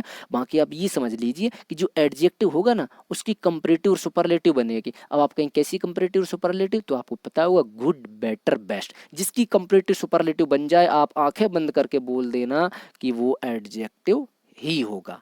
ठीक है, तो देखिए ये गुड क्या एक एडजेक्टिव है, और एडजेक्टिव के पहले जो वेरी लगा है, तो आप आंखें बंद करके बोल देना जो एडजेक्टिव के पहले होगा वो क्या होगा, एडवर्ब होता है। इसलिए आप माइंड में सेट कर लें कि वेरी क्या होता है, वेरी हमेशा एडवर्ब ही होता है। ठीक, और ये पूरा क्या है, ये पूरा एक कॉम्प्लीमेंट है। तो आई होप ये सेंटेंस आपको कुछ कुछ समझ में आ रहे होंगे। वैसे मैं कोशिश करता हूँ आप बस सारे लेक्चर्स देखते चलिएगा, आपको पूरा पूरा समझ में आएगा। नेक्स्ट देखिए, ही सा आ सोल्जर। देखिए ही क्या, एक सब्जेक्ट है। कोई भी सेंटेंस किससे स्टार्ट होता है, सब्जेक्ट से स्टार्ट होता है। और जब सब्जेक्ट क्या होता है, नाउन या प्रोनाउन, तो ही क्या, ही एक प्रोनाउन है। इसके बाद क्या आएगी, हेल्पिंग वर्ब या फिर मेन वर्ब। क्योंकि अगर हेल्पिंग वर्ब आएगी तो मेन वर्ब जरूर आएगी, लेकिन मेन वर्ब अकेले भी आ सकती है। तो ये सा पास्ट टेंस का वाक्य है, इसलिए सेकंड फॉर्म आई। ये एक वर्ब हो गई। अब ये वर्ब के बाद क्या आता है, वर्ब का ऑब्जेक्ट। और ऑब्जेक्ट क्या होता है, नाउन और प्रोनाउन। तो ये क्या है, एक नाउन है। कैसे जानी, ये आर्टिकल लगा है। आगे देखिएगा, नेक्स्ट सेंटेंस क्या है, ही वाज अ सोल्जर। अब देखिए ही क्या, कोई भी सेंटेंस किससे स्टार्ट होता है, सब्जेक्ट से। सब्जेक्ट क्या होता है, नाउन और प्रोनाउन। तो ही क्या, ही एक प्रोनाउन है। अब इसके बाद देखिए वाज। वाज क्या है, क्या हेल्पिंग वर्ब है या लिंकिंग वर्ब। देखिए लिंकिंग वर्ब है। क्यों लिंकिंग वर्ब है, क्योंकि अगर हेल्पिंग वर्ब होती इसके जस्ट बाद में मेन वर्ब आना चाहिए था, जिसके लास्ट में ना आती है, और ऐसा कोई वर्ड नहीं है, इसलिए ये वाज क्या है, एक लिंकिंग वर्ब है। और लिंकिंग वर्ब है तो ये क्या होगा, इसके बाद वाला पूरा कॉम्प्लीमेंट। और कॉम्प्लीमेंट क्या क्या हो सकता है, नाउन, प्रोनाउन, एडजेक्टिव। और सोल्जर क्या है, सोल्जर एक नाउन है। क्यों, क्योंकि ये इसके पहले आर्टिकल लगा है। तो आप खुद से भी एनालाइज करने की कोशिश करें। ये सेंटेंस देखिएगा, मैंने कुछ करवाए, आप अच्छे से करें। नेक्स्ट देखिए, यू लुक सैड।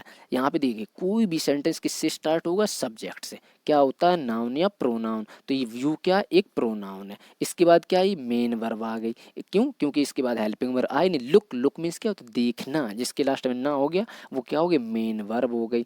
अब मेन वर्ब, मेन वर्ब के बाद देखिए यहाँ पे ये वर्ब हो गई। अब मेन वर्ब के बाद क्या है, मेन वर्ब का ऑब्जेक्ट। और आप कह रहे थे कि मेन वर्ब के बाद क्या आता है, ऑब्जेक्ट आता है। और ऑब्जेक्ट क्या होता है, नाउन और प्रोनाउन। बट सैड तो क्या होता है, एक एडजेक्टिव होता है। अब आप कहेंगे वर्ब के बाद सैड एडजेक्टिव कैसे आ गया। तो देखिए कुछ ऐसी वर्ब्स होती हैं, कुछ ऐसी वर्ब्स होती हैं जो is, am, are, was verb के अलावा भी लिंकिंग वर्ब के तरीके से काम करती हैं। सॉरी, लिंकिंग वर्ब के तरीके से काम करती हैं। और लिंकिंग वर्ब के तरीके, लिंकिंग वर्ब के बाद क्या आ सकता है, एडजेक्टिव। तो याद रखना, लुक एक लिंकिंग वर्ब की तरीके से काम करती है। ठीक, आगे और भी वर्ब्स हैं, कुछ ही वर्ब्स हैं गिने चुनी, वो आपको बाद में बता देंगे।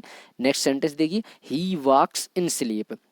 देखिए ही क्या है, कि ही एक सब्जेक्ट है। कोई भी सेंटेंस किससे स्टार्ट होता है, सब्जेक्ट से। सब्जेक्ट क्या होता है, नाउन या प्रोनाउन। तो ही क्या हो गया, एक प्रोनाउन। इसके बाद देखिए वर्ब, वर्ब आ गई। वर्ब क्या, इसके बाद या तो हेल्पिंग वर्ब आएगी या फिर मेन वर्ब आएगी। बट यहाँ पे वॉक्स आया तो सीधे मेन वर्ब आई है। वॉक मीन्स टहलना, इसलिए ये क्या हो गया, मेन वर्ब हुए। तो मेन वर्ब अकेले भी आ सकती है। इसके बाद क्या होगा, प्रपोजिशन। और प्रपोजिशन आ गया। प्रपोजिशन के बाद क्या आता है, प्रपोजिशन ऑब्जेक्ट। ऑब्जेक्ट क्या होता है, नाउन या प्रोनाउन। तो स्लीप, स्लीप मीन्स नींद भी होती है, इसलिए ये क्या है, एक नाउन भी है। ठीक, ही डज नॉट, आप प्रपोजिशन के बाद देखते ही बोल देना कि एक नाउन होगा। ठीक है, नाउन या प्रोनाउन होगा। प्रोनाउन तो है नहीं, मी ऐसा कुछ है ही नहीं, तो बच्चा क्या, नाउन। आगे देखिए, ही डज नॉट स्लीप। यहाँ पे देखिए ये स्लीप किसकी तरीके से काम कर रहा है, नाउन की तरीके से। आगे देखिए, ही डज नॉट स्लीप। अब देखिए ही क्या, ही कोई भी सेंटेंस किससे स्टार्ट होता है, सब्जेक्ट से। सब्जेक्ट क्या होगा, नाउन या प्रोनाउन। तो ही क्या, एक प्रोनाउन। इसके बाद देखिए डज आ गया। डज क्या है, डज एक हेल्पिंग वर्ब है या लिंकिंग वर्ब है। तो डज एक हेल्पिंग वर्ब है। क्यों है हेल्पिंग वर्ब, क्योंकि इसके बाद मेन वर्ब आई है। स्लीप मीन्स सोना। स्लीप मीन्स क्या होता है, सोना। इसलिए यहाँ पे क्या, ये मेन वर्ब हो गई, ये हेल्पिंग वर्ब हो गई। बीच में आ गया नॉट। अब आप कहेंगे नॉट कैसे आ गया बीच में, तो थोड़ा सा देखिए, एक नोट का कॉन्सेप्ट समझाते हैं आपको। नोट क्या होता है, देखना, नोट से आप इसी चीज़ को समझना है। ठीक है, आप जानते होंगे, बट जो हम बोल रहे हैं इसी से समझोगे ना, तो आपको मोडाल्स में बहुत आसानी से आप उसकी एरर पकड़ पाएंगे। ठीक, देखिए नोट क्या होता है, नोट एक एडवर्ब ऑफ नेगेशन होता है। नोट एक एडवर्ब ऑफ नेगेशन होता है। एडवर्ब ऑफ नेगेशन होता है, इसका क्या काम होता है, तो ये एडवर्ब ऑफ नेगेशन का मतलब होता है इसके जस्ट पहले, याद रखना, नोट के जस्ट पहले हेल्पिंग वर्ब आएगी और नोट के जस्ट बाद में मेन वर्ब आएगी हमेशा। ये कॉन्सेप्ट समझ लें, या फिर आप ये समझ लें कि एडवर्ब ऑफ नेगेशन किसकी तरीके से काम करता है। तो नोट क्या है, एक एडवर्ब ऑफ नेगेशन है, और ये हमेशा इसके पहले हेल्पिंग वर्ब आएगी, इसके बाद मेन वर्ब आएगी। तो आप अगर स्टार्टिंग से ना चेक करना चाहते तो आप सिर्फ नोट को भी चेक करके देख सकते हैं कि डज क्या होगी, एक हेल्पिंग वर्ब होगी, और स्लीप क्या होगी, एक वर्ब होगी। और यहाँ पे देखिए स्लीप एक नाउन था, तो कुछ ऐसे वर्ड्स भी होते हैं जो नाउन का भी काम करते हैं, वर्ब का भी काम करते हैं। इसीलिए एग्जाम में वो ऐसे क्वेश्चन फ्रेम करता है, ताकि आप समझ ना पाए कि नाउन के तरीके से काम कर रहा है या वर्ब की तरीके से काम कर रहा है। जब तक आप इस कॉन्सेप्ट से चेक नहीं करेंगे ना, आपके सेंटेंस में एरर आप फाइंड कर ही नहीं सकते, चाहे जितनी भी आप रट लें, आपके अंदर कॉन्फिडेंस नहीं आ सकता जब तक आप ऐसे चेक नहीं करेंगे।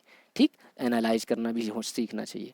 नेक्स्ट देखिए, अब हम देखते हैं काइंड्स ऑफ नाउन, यानी नाउन की काइंड्स, यानी काइंड्स ऑफ अ नाउन में यानी नाउन की कितनी काइंड्स होते हैं।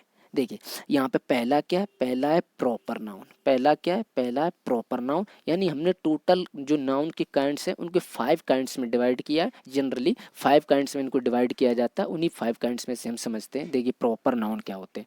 देखिए प्रॉपर नाउन क्या है कि these refers to particular name. देखिए बहुत ही शॉर्ट में मैंने डेफिनेशंस को यहाँ पे दिया हुआ है कि these refers to particular names. देखिए पार्टिकुलर नेम्स मीन्स क्या होता है, पार्टिकुलर नेम्स मीन्स होता है जो स्पेसिफिक नेम हो। जैसे अगर हम ये कहते हैं आपका पार्टिकुलर नेम क्या है, या हम कहते हैं आपका स्पेशल नेम क्या है, या हम कहते हैं आपका प्रॉपर नेम क्या है भैया। तो प्रॉपर नेम क्या बताते हो आप, जो अनचेंजेबल नेम होता है। जैसे कि अगर हम आपका जन्म कहाँ पे हुआ, आपका जन्म सपोज आप मान लें आपका जन्म कानपुर में हुआ, तो हम पूछते हैं और आप जाके दिल्ली में शिफ्ट हो गए, तो हम आपसे क्या पूछें, भैया वैसे आप प्रॉपर कहाँ के रहने वाले हैं, तो आप क्या बोलें, भैया प्रॉपर हम कानपुर के रहने वाले हैं।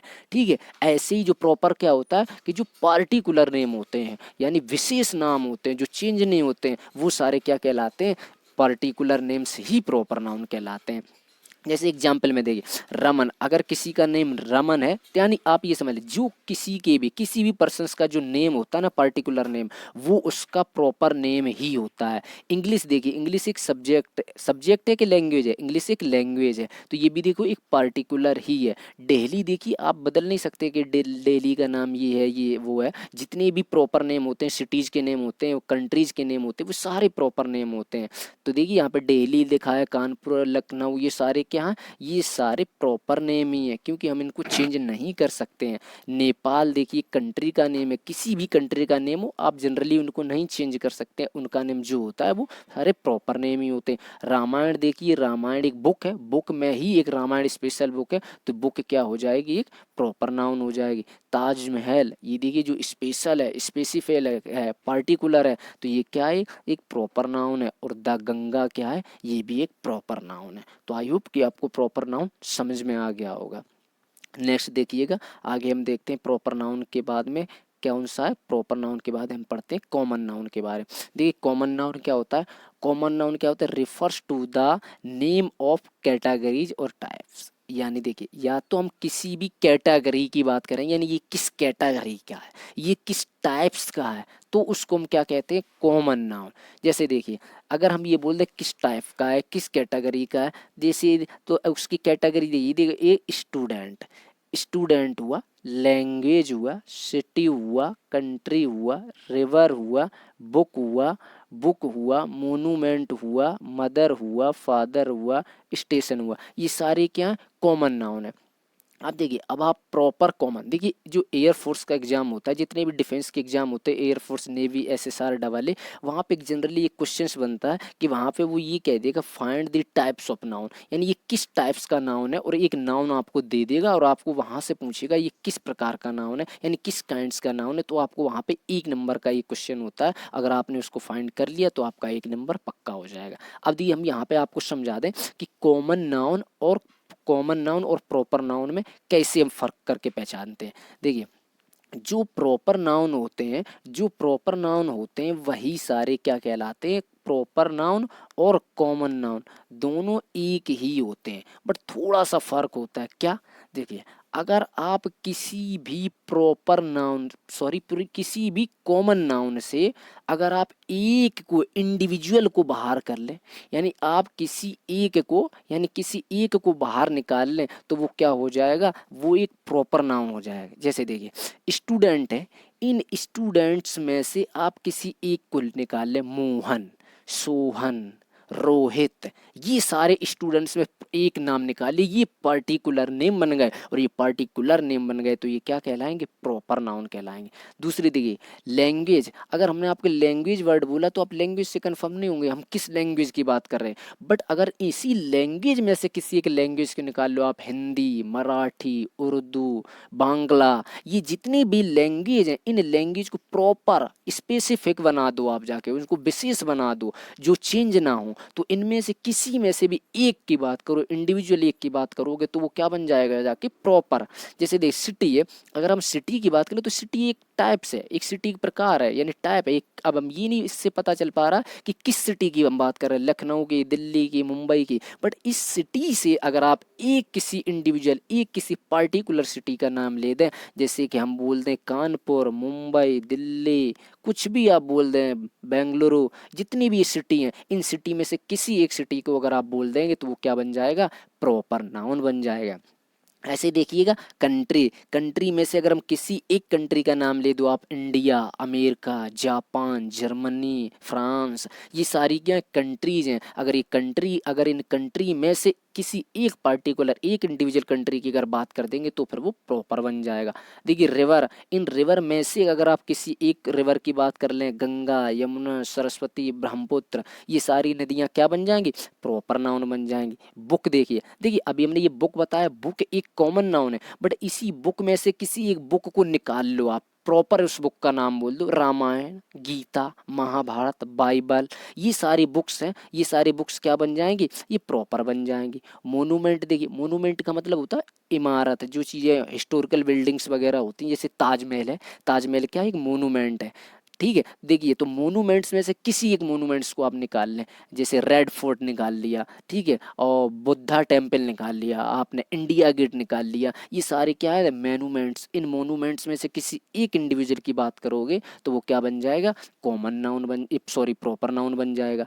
मदर देखिए, यहाँ पे मदर से कन्फर्म नहीं आप किसकी मदर की बात कर रहे हैं, बट इन मदर में से किसी एक मदर का, यानी किसी एक बच्ची की मदर का नेम ले दें, जैसे कि किसी का भी नाम नेम ले दो आप, सपोज गीता, तो गीता किसी की मदर का नेम है तो वो गीता क्या हो जाएगा, एक प्रॉपर नाउन है। ठीक है, फादर में किसी के फादर का आप ले दें, रमेश, सुरेश, तो वो क्या बन जाएगा, एक प्रॉपर नाउन बन जाएगा। स्टेशन दिया, देखिए स्टेशन में क्या है कि स्टेशन से हमें ये पता नहीं चल रहा है किस स्टेशन की बात कर रहे हैं, बट अगर आप स्टेशन का नेम ले दे, कानपुर स्टेशन, दिल्ली स्टेशन, ठीक है, तो वो सारे क्या बन जाएंगे, वो प्रॉपर नाउन बन जाएंगे। तो आई होप कि आपको कॉमन नाउन से प्रॉपर नाउन बनाने में कोई प्रॉब्लम नहीं होगी, बस आप इंडिविजुअल एक की बात करेंगे तो वो क्या बन जाएगा, वो प्रॉपर नाउन बन जाएगा।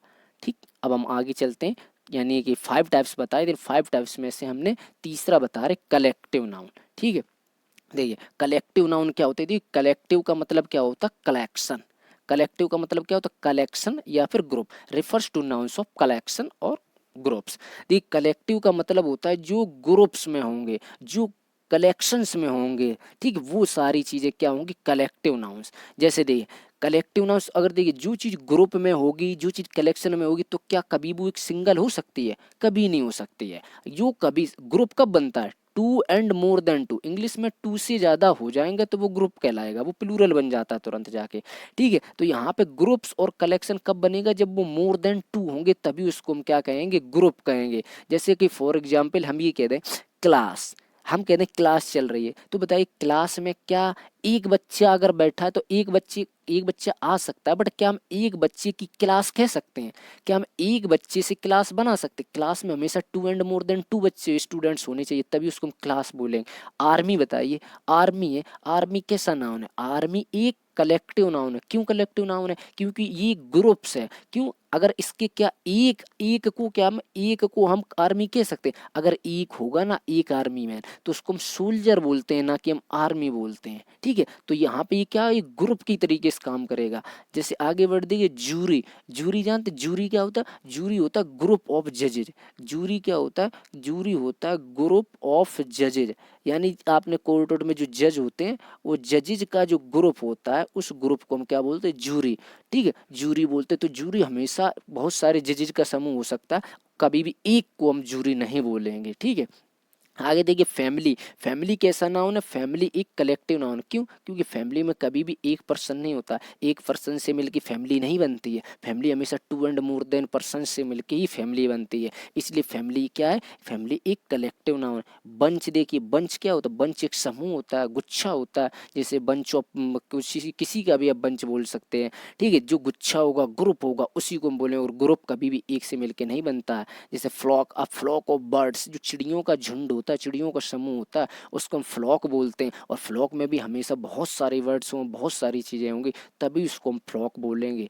उसी को हम क्या बोलते हैं, कलेक्टिव नाउन्स बोलते हैं। तो कलेक्टिव नाउन्स क्या होते हैं, कलेक्टिव नाउन्स ग्रुप्स में होंगी, जो कलेक्शंस में होंगी उसको हम क्या कहते हैं, कलेक्टिव नाउन कहेंगे। ये कभी भी सिंगल नहीं हो सकता है। ठीक, आगे देखते हैं।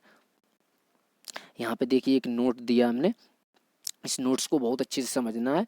जैसे देखो लिखा है इसमें कि कॉमन नाउन और कलेक्टिव नाउन में यह अंतर होता है। यहाँ पे हमने क्या बताया, कॉमन नाउन, देखिए अभी हमने प्रॉपर नाउन और कॉमन नाउन में फ़र्क बता दिया था कि जो प्रॉपर नाउन होते हैं और जो कॉमन नाउन होते हैं ये दोनों एक ही होते हैं, बट इस कॉमन से जब हम इंडिविजुअल एक की बात करने लगते हैं तो वो प्रॉपर हो जाता है।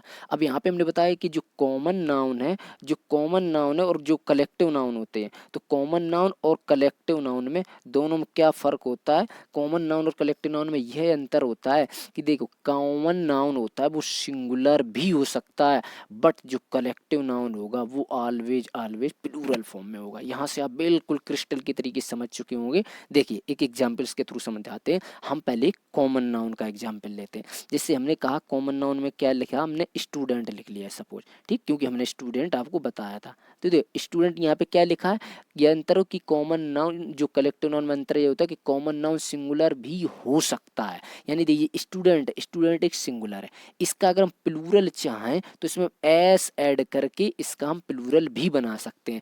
एस ऐड करके इसको हम प्लूरल भी बना सकते हैं। यानी स्टूडेंट का प्लूरल क्या होता है, स्टूडेंट्स। इंग्लिश में क्या होता है कि इंग्लिश में अगर हम किसी भी नाउन के लास्ट में एस या ई एस ऐड कर देते हैं तो फिर वो प्लूरल बन जाता है। जैसे कि हम सब गर्ल ले लें, गर्ल, ये गर्ल लिखा है, अगर इसमें हम एस जोड़ दें गर्ल्स, तो गर्ल्स ये क्या बन जाएगा, एक प्लूरल बन जाएगा। ठीक है, तो इंग्लिश में किसी भी नाउन की लास्ट में एस या ई एस जोड़ने पर वो प्लूरल बन जाता है। तो हमने क्या बताया कि जो कॉमन नाउन होते हैं ये सिंगुलर में भी हो सकते हैं और इसका प्लूरल भी हो सकता है, बट कलेक्टिव नाउन होते हैं वो ऑलवेज प्लूरल ही होते हैं। जैसे हमने आपको एग्जाम्पल बताया, आर्मी लिखा है, आर्मी कभी भी एक एक हो सकता है। आर्मी मीन्स क्या होता है, आर्मी मीन्स होता है ग्रुप ऑफ सोल्जर्स, तभी उसको हम आर्मी बोलते हैं। बंच बताया था, कभी भी एक हो सकता है, नहीं हो सकता। तो जितने भी कलेक्टिव नाउन होंगे वो सारे के सारे प्लूरल फॉर्म में ही इस्तेमाल होंगे, कभी भी सिंगुलर फॉर्म में इस्तेमाल नहीं होंगे। तो आई होप आपको ये अच्छे से समझ में आ गया होगा। नेक्स्ट देखिएगा, नेक्स्ट क्या है, नेक्स्ट है मटेरियल नाउन। नेक्स्ट क्या है, मटेरियल नाउन। अब ये मटेरियल नाउन का मतलब क्या होता है, देखिए material refers to the name of substances. Substances का मतलब होता है पदार्थ या मैटर जिसको बोलते हैं। देखिए जो मटेरियल नाउन होता है वो मैटर्स को डिनोट करता है, यानी मैटर्स को रिफर करता है, उनको हम क्या बोलते हैं, मटेरियल नाउन। जैसे देखिए मटेरियल नाउन में जैसे गोल्ड, देखिए गोल्ड क्या एक मैटर है, silver, copper, milk, water, would, paper, cloth, plastic, ये जितनी भी सारी चीज़ें हैं ये क्या एक सब्सटेंसेस हैं, ये पदार्थ हैं। और जो इन चीज़ों की बात बताते हैं, जो सब्सटेंसेस को बताते हैं, वो सारे क्या कहलाते हैं, मटेरियल नाउन कहलाते हैं। वो क्या कहलाते हैं, मटेरियल नाउन कहलाते हैं। तो आई होप कि आपको मटेरियल नाउन अच्छे से समझ में आया होगा। अब यहाँ पे देखिए एक क्वेश्चन है कि how to be sure of noun is material noun. हम ये कैसे श्योर होंगे, हमें ये कैसे पता चलेगा कि ये नाउन एक मटेरियल नाउन है। जैसे दी हमने आपको प्रॉपर बताया था कि अगर हम कॉमन से एक को निकाल लें इंडिविजुअल तो वो हमारा प्रॉपर बन जाएगा।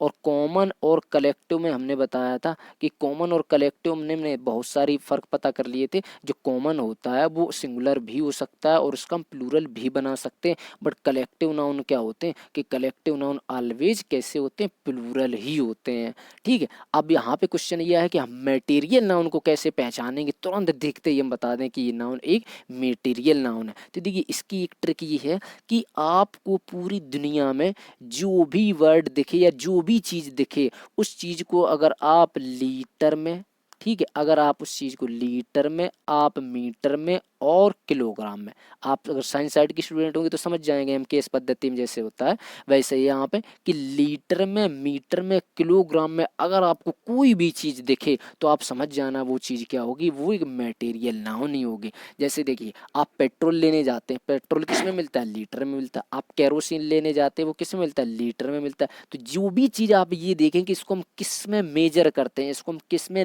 मापते हैं, और अगर उसको हम लीटर या मीटर और किलोग्राम किलोग्राम में, जैसे आप शुगर लेने जाएं तो आप शुगर को किस में मेजर करेंगे, केजी में। अगर शुगर को लेने जाएंगे तो केजी में मेजर करें, और जो भी चीज़ केजी में, किलोग्राम में, इन सभी चीज़ों में अगर आप मेजर कर सकते हैं तो वो सारे क्या होंगे, मटेरियल नाउन होंगे। ठीक है, जैसे कि देखिए अगर हम मीटर की बात करें, अगर आप कपड़े लेने जाएं तो आप कितने मीटर कपड़े ले रहे हैं, अगर आप वायर लेने जाएं तो मीटर में लेने जाएंगे। तो जो भी चीज़ अगर आप लीटर, मीटर और किलोग्राम में अगर लेकर के आएंगे तो वो सारी चीज़ें क्या कहलाएंगी, मटेरियल नाउन कहलाएंगे। तो आई होप आपको प्रॉपर, कॉमन, कलेक्टिव और मटेरियल ये चारों नाउन बहुत अच्छे से समझ में आए होंगे। आगे देखिएगा, ये लास्ट टाइप है, आप ये लास्ट टाइप है काइंड्स ऑफ नाउन का, 5 काइंड्स बताए थे, जिसमें से ये लास्ट कौन सा, एब्स्ट्रैक्ट नाउन है।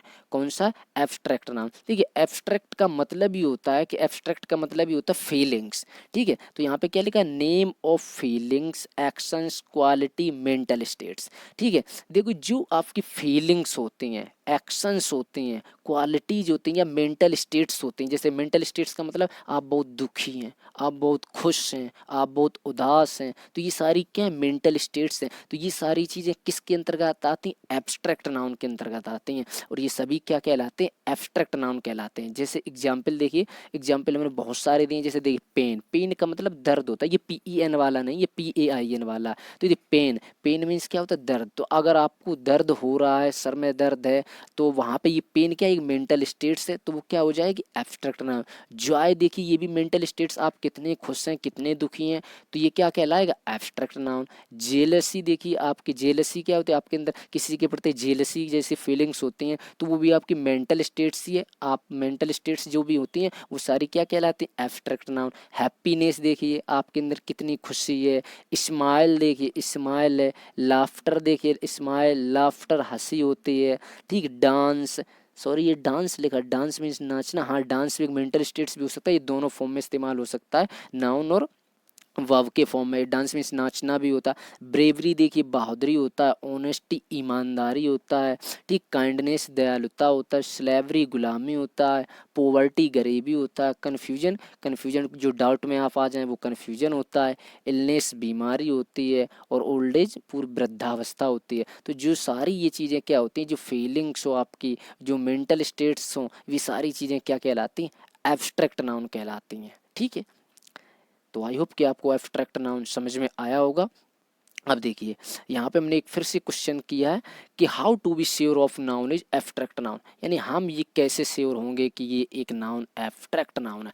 देखिए हमने आपको प्रॉपर बहुत अच्छे से समझाया, कॉमन भी बहुत अच्छे से समझाया, मटेरियल भी बहुत अच्छे से समझाया, और एब्स्ट्रैक्ट नाउन भी बहुत अच्छे से समझाया, और मटेरियल भी समझाया। अब यहाँ पे हम एब्स्ट्रैक्ट नाउन को जैसे हमने डेफिनेशन के अकॉर्डिंग बताया कि ये मेंटल स्टेट्स भी हो सकती हैं, एब्स्ट्रैक्ट नाउन मेंटल स्टेट्स भी हो सकती हैं, फीलिंग्स भी हो सकती हैं, उन सभी को हम क्या कहते हैं, एब्स्ट्रैक्ट नाउन कहते हैं। बट आप कह सकते हैं कि हम कैसे पहचानें कि ये मेंटल स्टेट से, अगर मुझे इतना ही आता तो मुझे नाउन ही ना पूरा आता होता। तो देखिए यहाँ पे आप क्या कैसे पहचानेंगे, शॉर्ट ट्रिक तरीके की माध्यम से, कि these are generally intangible and untouchable things. देखिए ये क्या होती हैं कि जो इंटेंजिबल एंड अनटचेबल थिंग्स होती हैं, देखिए जितनी भी एब्स्ट्रैक्ट नाउन होते हैं, उन एब्स्ट्रैक्ट नाउन को आप ऐसे समझ सकते हैं कि जितने भी एब्स्ट्रैक्ट नाउन हो सकते हैं उनको ना हम टच कर सकते हैं और ना हम उनको छू सकते हैं, केवल उनको हम क्या कर सकते हैं, फील कर सकते हैं। उनको हम क्या कर सकते हैं, केवल फील कर सकते हैं,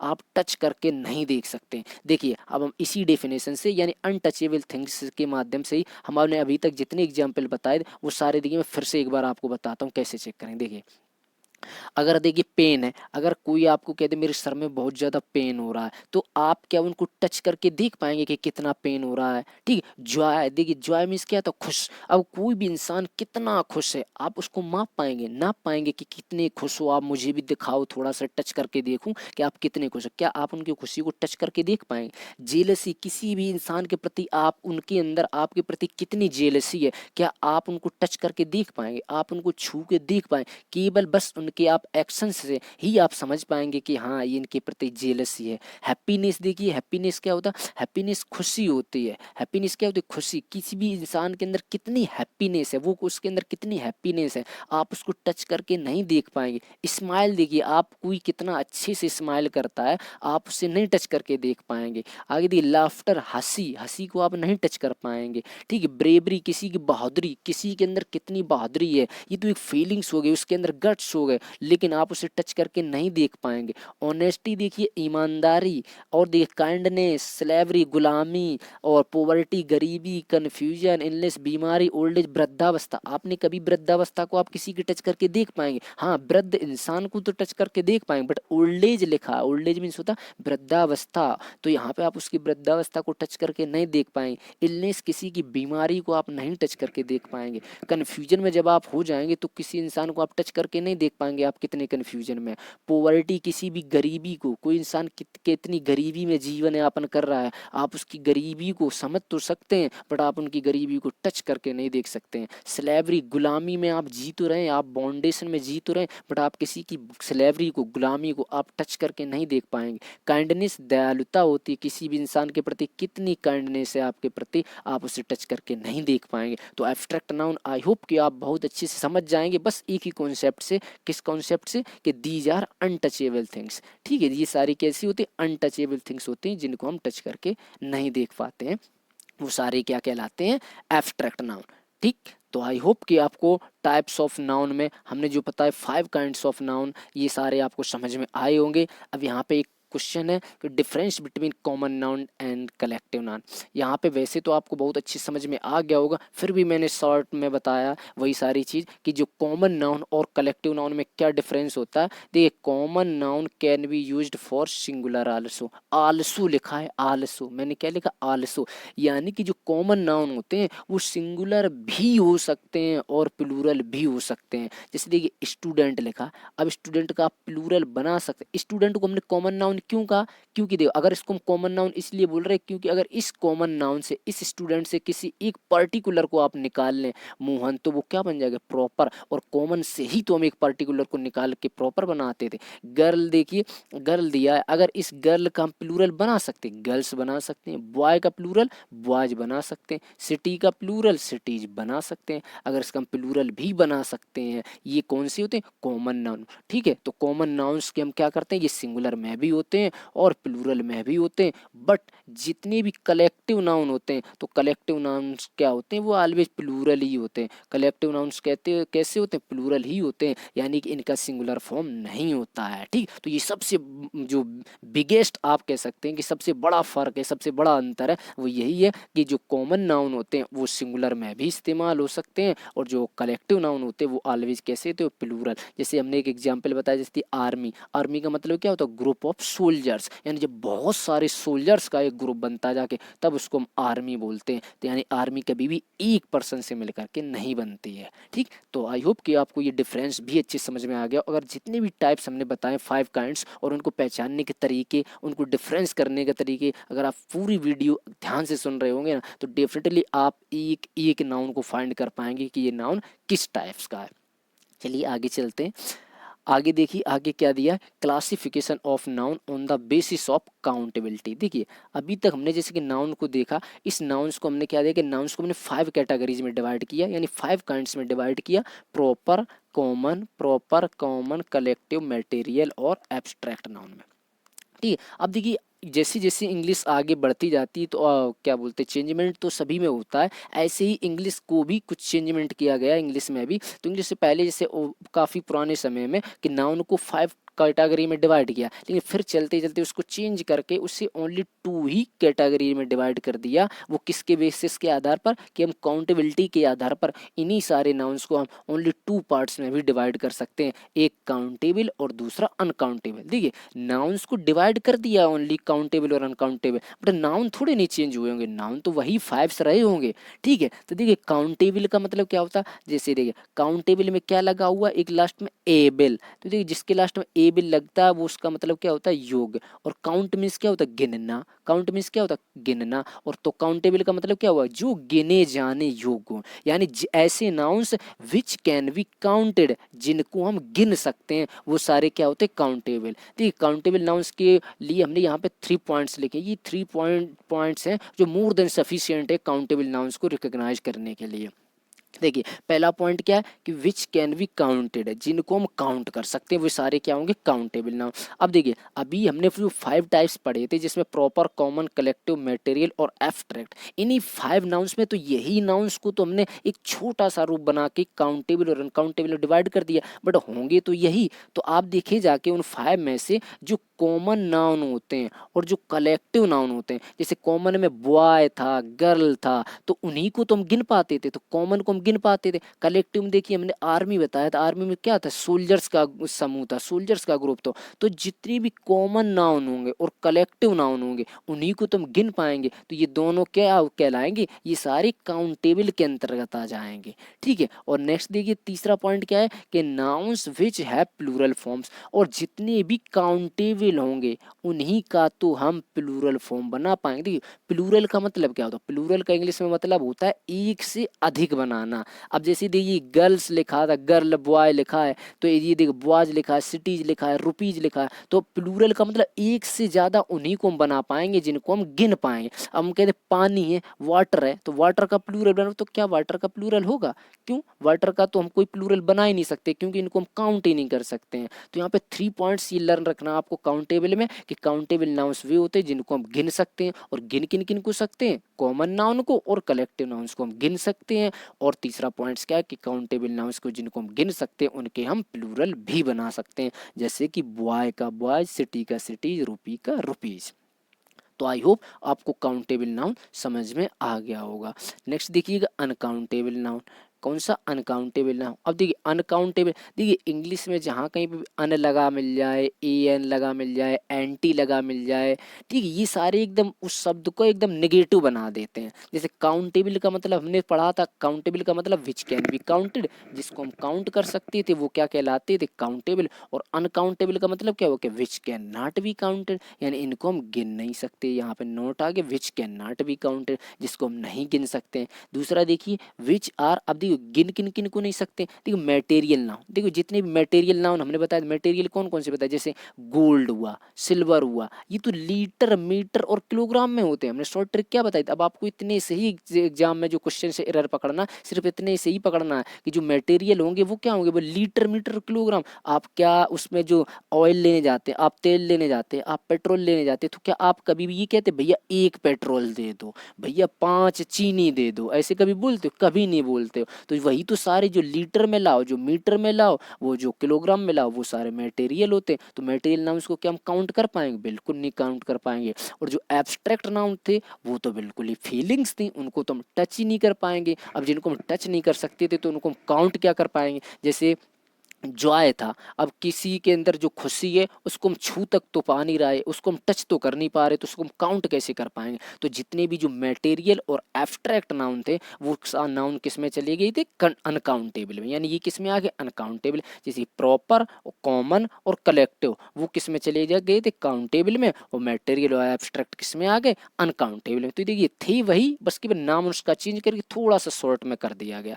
नेक्स्ट देखिए which can not have plural form, अब देखिए जिनके प्लूरल फॉर्म नहीं होते। अब तो प्लूरल फॉर्म क्यों नहीं होते, क्योंकि जब हम जिनको काउंट ही नहीं कर सकते हैं, वाटर को हम काउंट ही नहीं कर सकते, तो इसका हम प्लूरल क्या बनाएंगे। तो यहाँ पे ये 3 पॉइंट्स हुए जिनको हम जैसे लर्न रखना अनकाउंटेबल के बारे में। जैसे मनी, देखिए money very very most important word है। मनी का मतलब केवल आप ये मत समझ जाना कि रुपए, तो आप समझ जाए कि हाँ मेरे पास 100 रुपए है, मेरे पास 200 रुपए, हम समझ गए कि हाँ हम काउंट कर सकते हैं। और यही समझने की वजह से बच्चे अक्सर मनी से रिलेटेड जितनी भी एरर्स आती हैं एग्जाम में वो गलत कर देते। देखिए इंग्लिश में मनी का मतलब केवल रुपए पैसे से लेना नहीं है, मनी का मतलब ये होता है कि आपके पास कितनी प्रॉपर्टी है। जैसे दी आपके पास 10,000 रुपए, आपके पास एक कार है, आपके पास एक हाउस है, आपके पास एक बंगला है, ठीक है, आपके 2 कॉलेज हैं, स्कूल हैं, तो ये जितनी भी प्रॉपर्टी आपके पास है वो सारी आपकी मनी है, इसलिए मनी एक अनकाउंटेबल नाउन है। गोल्ड देखिए जब आप सोना लेने जाते हैं तो ग्राम में लेकर के आते हैं, और जितनी भी चीजें मीटर, लीटर और किलोग्राम में होंगी वो क्या कहलाएंगी, मटेरियल नाउन। सिल्वर देखिए चांदी, जब सोना आप ग्राम में लेकर के आएंगे तो चांदी भी लेकर के आएंगे। हैप्पीनेस क्या थी, एक एब्स्ट्रैक्ट नाउन थी। क्यों, क्योंकि इसको हम टच नहीं कर सकते थे, और जो सारी चीज़ें टच नहीं कर पाते थे वही तो एब्स्ट्रैक्ट नाउन कहलाते हैं। और देखिए आगे जॉय दिया, ये भी एब्स्ट्रैक्ट नाउन है। तो देखिए यहाँ पे ये 3 एग्जाम्पल्स मैंने मटेरियल नाउन्स के दिए और 2 एग्जाम्पल्स मैंने एब्स्ट्रैक्ट नाउन के दिए, और ये सारे क्या हो गए, अनकाउंटेबल नाउन हो गए। तो आई होप कि आपको काउंटेबिलिटी के बेसिस पर जो हमने नाउन्स का डिवीजन किया है वो आपको समझ में आ गया होगा कि कौन सा नाउन काउंटेबल है और कौन सा नाउन अनकाउंटेबल नाउन है। ये बहुत अच्छे से समझना, बिकॉज ये डिफेंस के एग्जाम में जरूर 1 नंबर का क्वेश्चन बन सकता है अगर नाउन्स का बन रहा है तो। ठीक है, आगे देखते हैं हम। आगे क्या है, ये देखिए यहाँ पे हमने फिर से भी एक शॉर्ट ट्रिक आप बिल्कुल बहुत अच्छे से बताई कि how to determine if noun is countable और अनकाउंटेबल। अभी तो हमने आपको बताया था कि काउंटेबल के लिए आपको 3 चीज़ें, यानी जो 3 बातें बताई थी, क्या कि विच कैन बी काउंटेड, जिनको हम काउंट कर सकते थे उनको हम क्या बोलते थे, काउंटेबल नाउन बोलते थे। और जिसका हमने क्या कहा था, जिसका हम सिंगुलर और प्लूरल बना सकते थे, सिंगुलर से प्लूरल बना सकते थे, वो काउंटेबल में आ जाते थे। और जिनका हमने थर्ड पॉइंट क्या बताया था कि ये जो प्रॉपर होते हैं, कॉमन होते हैं, कलेक्टिव होते हैं, वही सारे काउंटेबल कहलाते हैं, और ऐसे अनकाउंटेबल के लिए बताए थे। लेकिन यहाँ पे आप एग्जाम ओरिएंटेड चीज़ें हैं कि इनको आप बड़ी आसानी से समझ जाएंगे। देखिए काउंटेबल को हम कैसे समझेंगे और अनकाउंटेबल को कैसे समझेंगे। देखिए काउंटेबल जितने भी होंगे उनमें नंबर्स आएंगे, बिकॉज हम नंबर्स को ही काउंट कर पाते हैं, 1 2 3 4 5। अगर ये नंबर्स नहीं होंगे तो उनको हम काउंट नहीं कर पाएंगे। तो जितने भी नंबर्स होंगे उनको हम काउंट कर पाएंगे। तो जिन नंबर्स में कौन कौन से होंगे, देखिए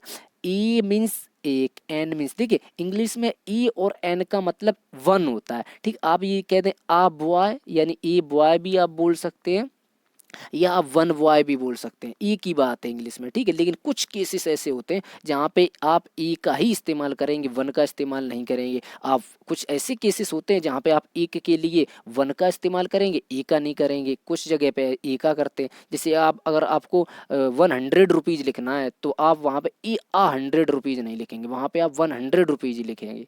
ये हम आगे आपको बताएंगे। ठीक है, और देखिए काउंटेबल में क्या आता है, डजन जिसके पहले लगा हुआ, जैसे डजन बनाना, 5 डजन बनाना, ऐसे देखिए 100 हो गए, 100 रुपीज़, मिलियन, प्यूपिल, जो भी वर्ड्स अगर ये आपको डजन हुआ, 100 हुआ, मिलियन हुआ, बिलियन हुआ, ये सारे वर्ड्स जिसके भी पहले लगे होंगे वो सारे कौन से होंगे, काउंटेबल होंगे। और ये जो लास्ट में थर्ड पॉइंट लिखा है, ये लिखा है मैनी और फ्यू। तो देखिए मैनी मीन्स क्या होता है, बहुत सारे, फ्यू मीन्स होता है कुछ। तो आप इंग्लिश में याद रखना, मैनी और फ्यू ये ऑलवेज काउंटेबल नाउन के लिए ही इस्तेमाल होते हैं, अनकाउंटेबल के लिए इस्तेमाल नहीं होते हैं। यानी अगर आपको बहुत सारे के लिए, जैसे हम कहते हैं कि आई सा many boys in the class, मैंने क्लास में बहुत सारे लड़के देखे, तो वहाँ पे बहुत सारे के लिए मैनी का इस्तेमाल होगा, और कुछ के लिए फ्यू का इस्तेमाल होगा। जिनको हम काउंट कर सकते हैं उनके लिए मैनी और फ्यू का इस्तेमाल करते हैं। तो ये जो पॉइंट्स लिखे हैं 3, ये very very most important points हैं फॉर द एग्जाम ओरिएंटेड चीज़ें हैं।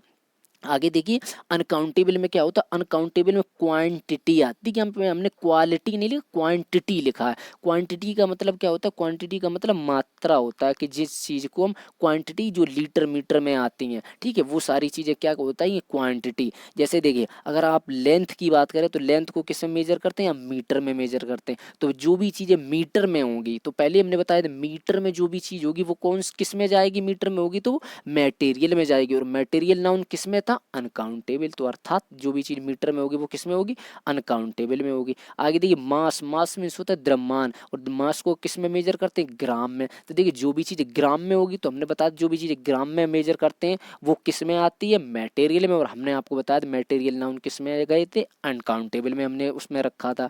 आगे देखिए वॉल्यूम, वॉल्यूम क्या होता है, आयतन। जैसे कि लीटर, ठीक है, तो लीटर हमने बताया, लीटर, मीटर, लीटर, जो सारी चीज़ें थी वो किस में गई थी, मटेरियल में। और मटेरियल क्या थी, अनकाउंटेबल में। तो ये मोस्ट इंपॉर्टेंट पॉइंट्स हैं। और लास्ट वाला वर्ड है, ये वेरी वेरी मोस्ट इंपॉर्टेंट है, कि मच और लिटिल। जो मच और लिटिल जो होता है, जो हमेशा हमेशा अनकाउंटेबल नाउन के लिए ही इस्तेमाल किया जाता है, कभी भी काउंटेबल के लिए हम इस्तेमाल नहीं करते हैं। ठीक है, जैसे वाटर अगर आ जाएगा तो आपको मच वाटर बोलना पड़ेगा, ठीक है, आपको लिटिल शुगर बोलना पड़ेगा, ठीक है, ना कि आपको ये इन चीज़ों के पहले, काउंटेबल के पहले कभी भी मच और लिटिल का इस्तेमाल मत करना। एग्जाम में जब भी जो क्वेश्चन सेंटेंस पूछे जाते हैं वहाँ पे वो काउंटेबल नाउन के पहले मच का इस्तेमाल कर देता है और अनकाउंटेबल के पहले मैनी और फ्यू का इस्तेमाल करता है। ये आपको अच्छे से पता हो और आई होप कि आपको समझ में आ गया होगा। अब आप ये एरर तुरंत फाइंड कर सकते हैं अगर किसी भी सेंटेंस वगैरह आपको इससे रिलेटेड एरर दिखेगी तो।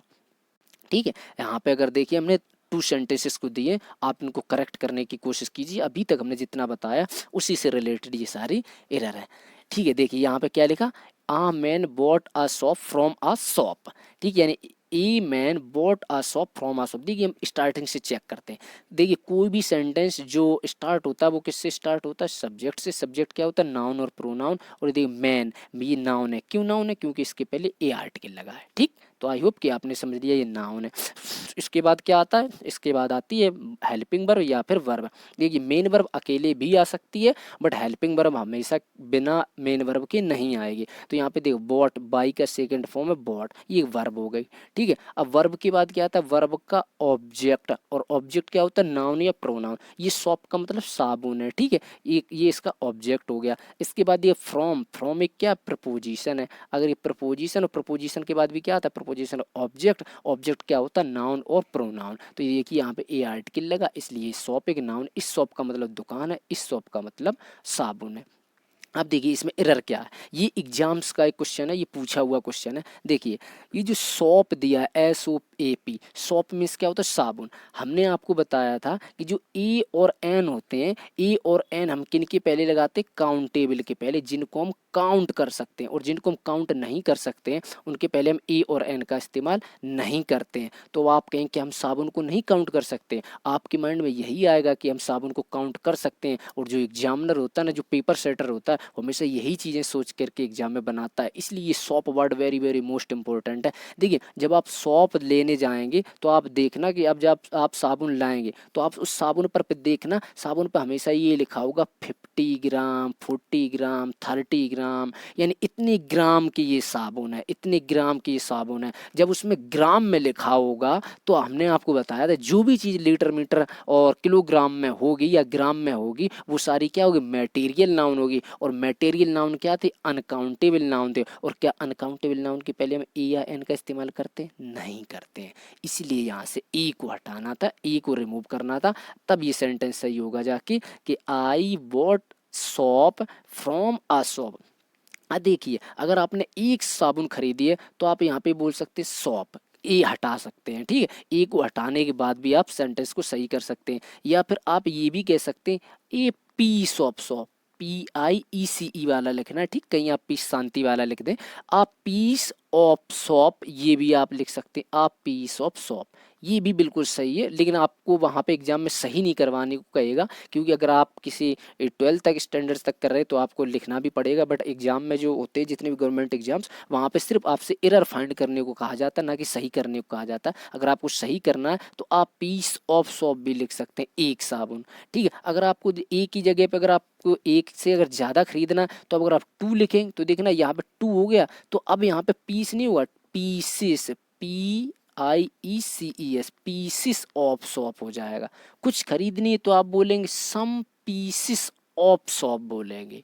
ठीक, तो आई होप कि आपको यहाँ पे एरर समझ में आई होगी। तो ये जो वर्ड दिया है शॉप, इस शॉप वर्ड को अपने माइंड में रखना है कि शॉप क्या होता है। शॉप को हम जो मार्केट से लाते हैं, शॉप से लाते हैं, वो किस में लाते हैं, ग्राम में लेकर के आते हैं। और जो ग्राम होती है वो अनकाउंटेबल होता है, इसलिए इसके पहले हम AN नहीं लगाएं, क्योंकि AN तो काउंटेबल के पहले लगाते हैं। और नेक्स्ट देखिए, he drew the diagram with a chart.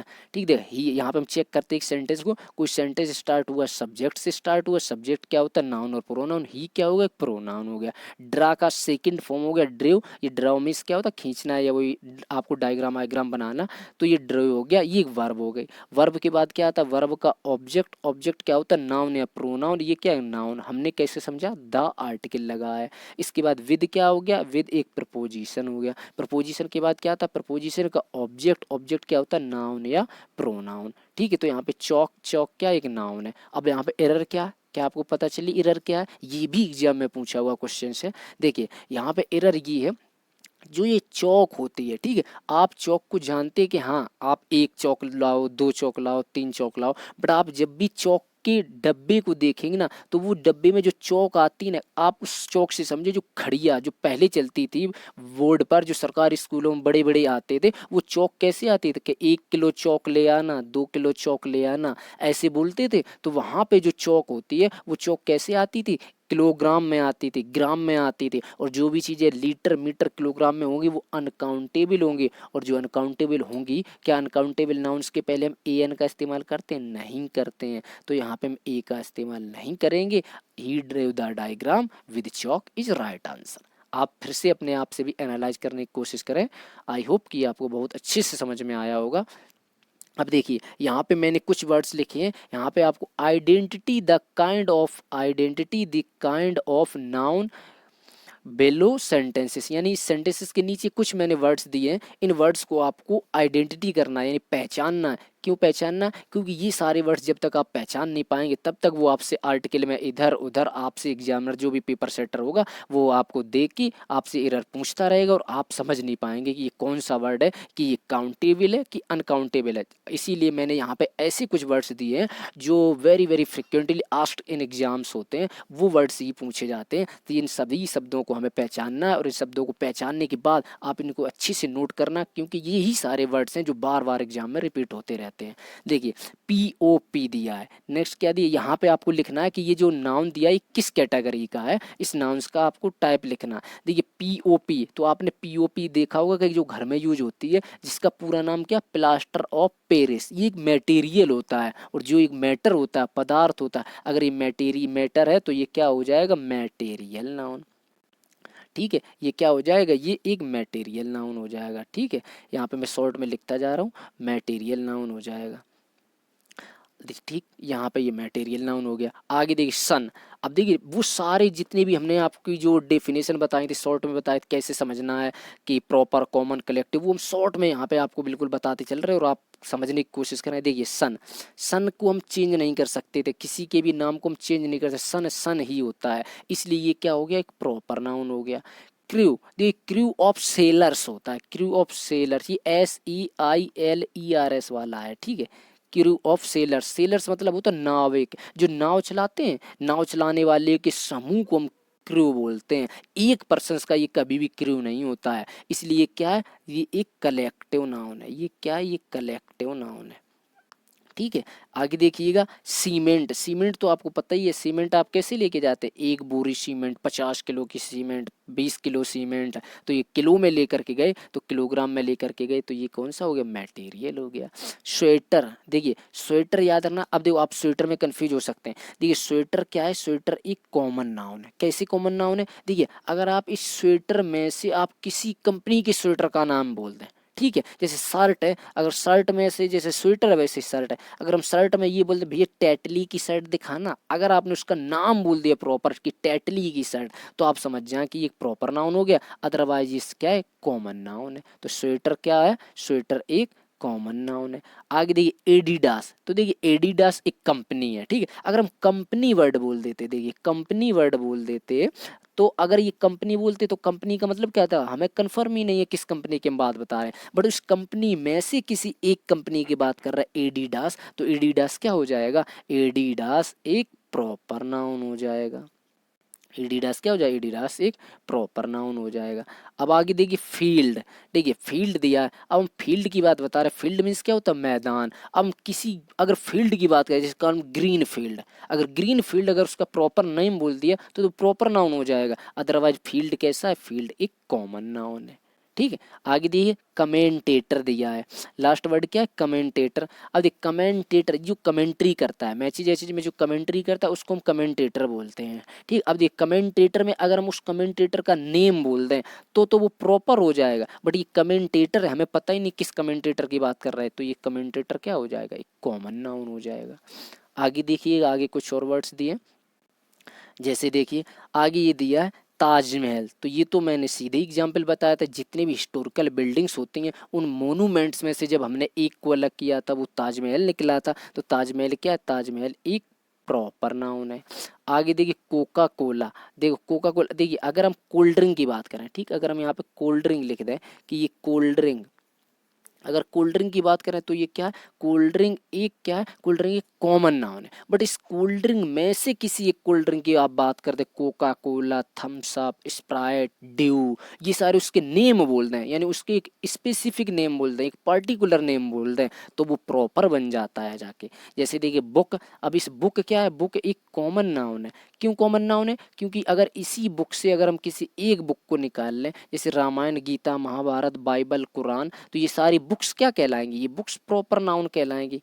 Page देखिए, ये वेरी मोस्ट इंपॉर्टेंट है। देखिए पेज को आप क्या समझेंगे, पेज को आप समझेंगे कि पेज को तो हम काउंट कर लेते हैं, 1 2 3, तो काउंट कर लेते हैं, तो काउंटेबल हो गया, और फिर इसलिए इसको हम क्या बोल देंगे, इसको हम कॉमन बोल देंगे। अब देखिए अगर इसी पेज की जगह पे अगर हम पेपर दे दें, ठीक है, जैसे पेपर दे दें, तो याद रखना पेपर आप मार्केट में जाते हैं या कहीं पे भी आप पेपर पेपर खरीदने जाते हैं, तो रद्दी आप देखते हैं कि भैया 4 किलो पेपर दे दीजिए, रद्दी दे, आप न्यूज़पेपर समझ सकते हैं, तो किलोग्राम में होते हैं। इसलिए पेपर क्या है, पेपर एक मटेरियल नाउन है, और मटेरियल है तो ये अनकाउंटेबल नाउन हो गया।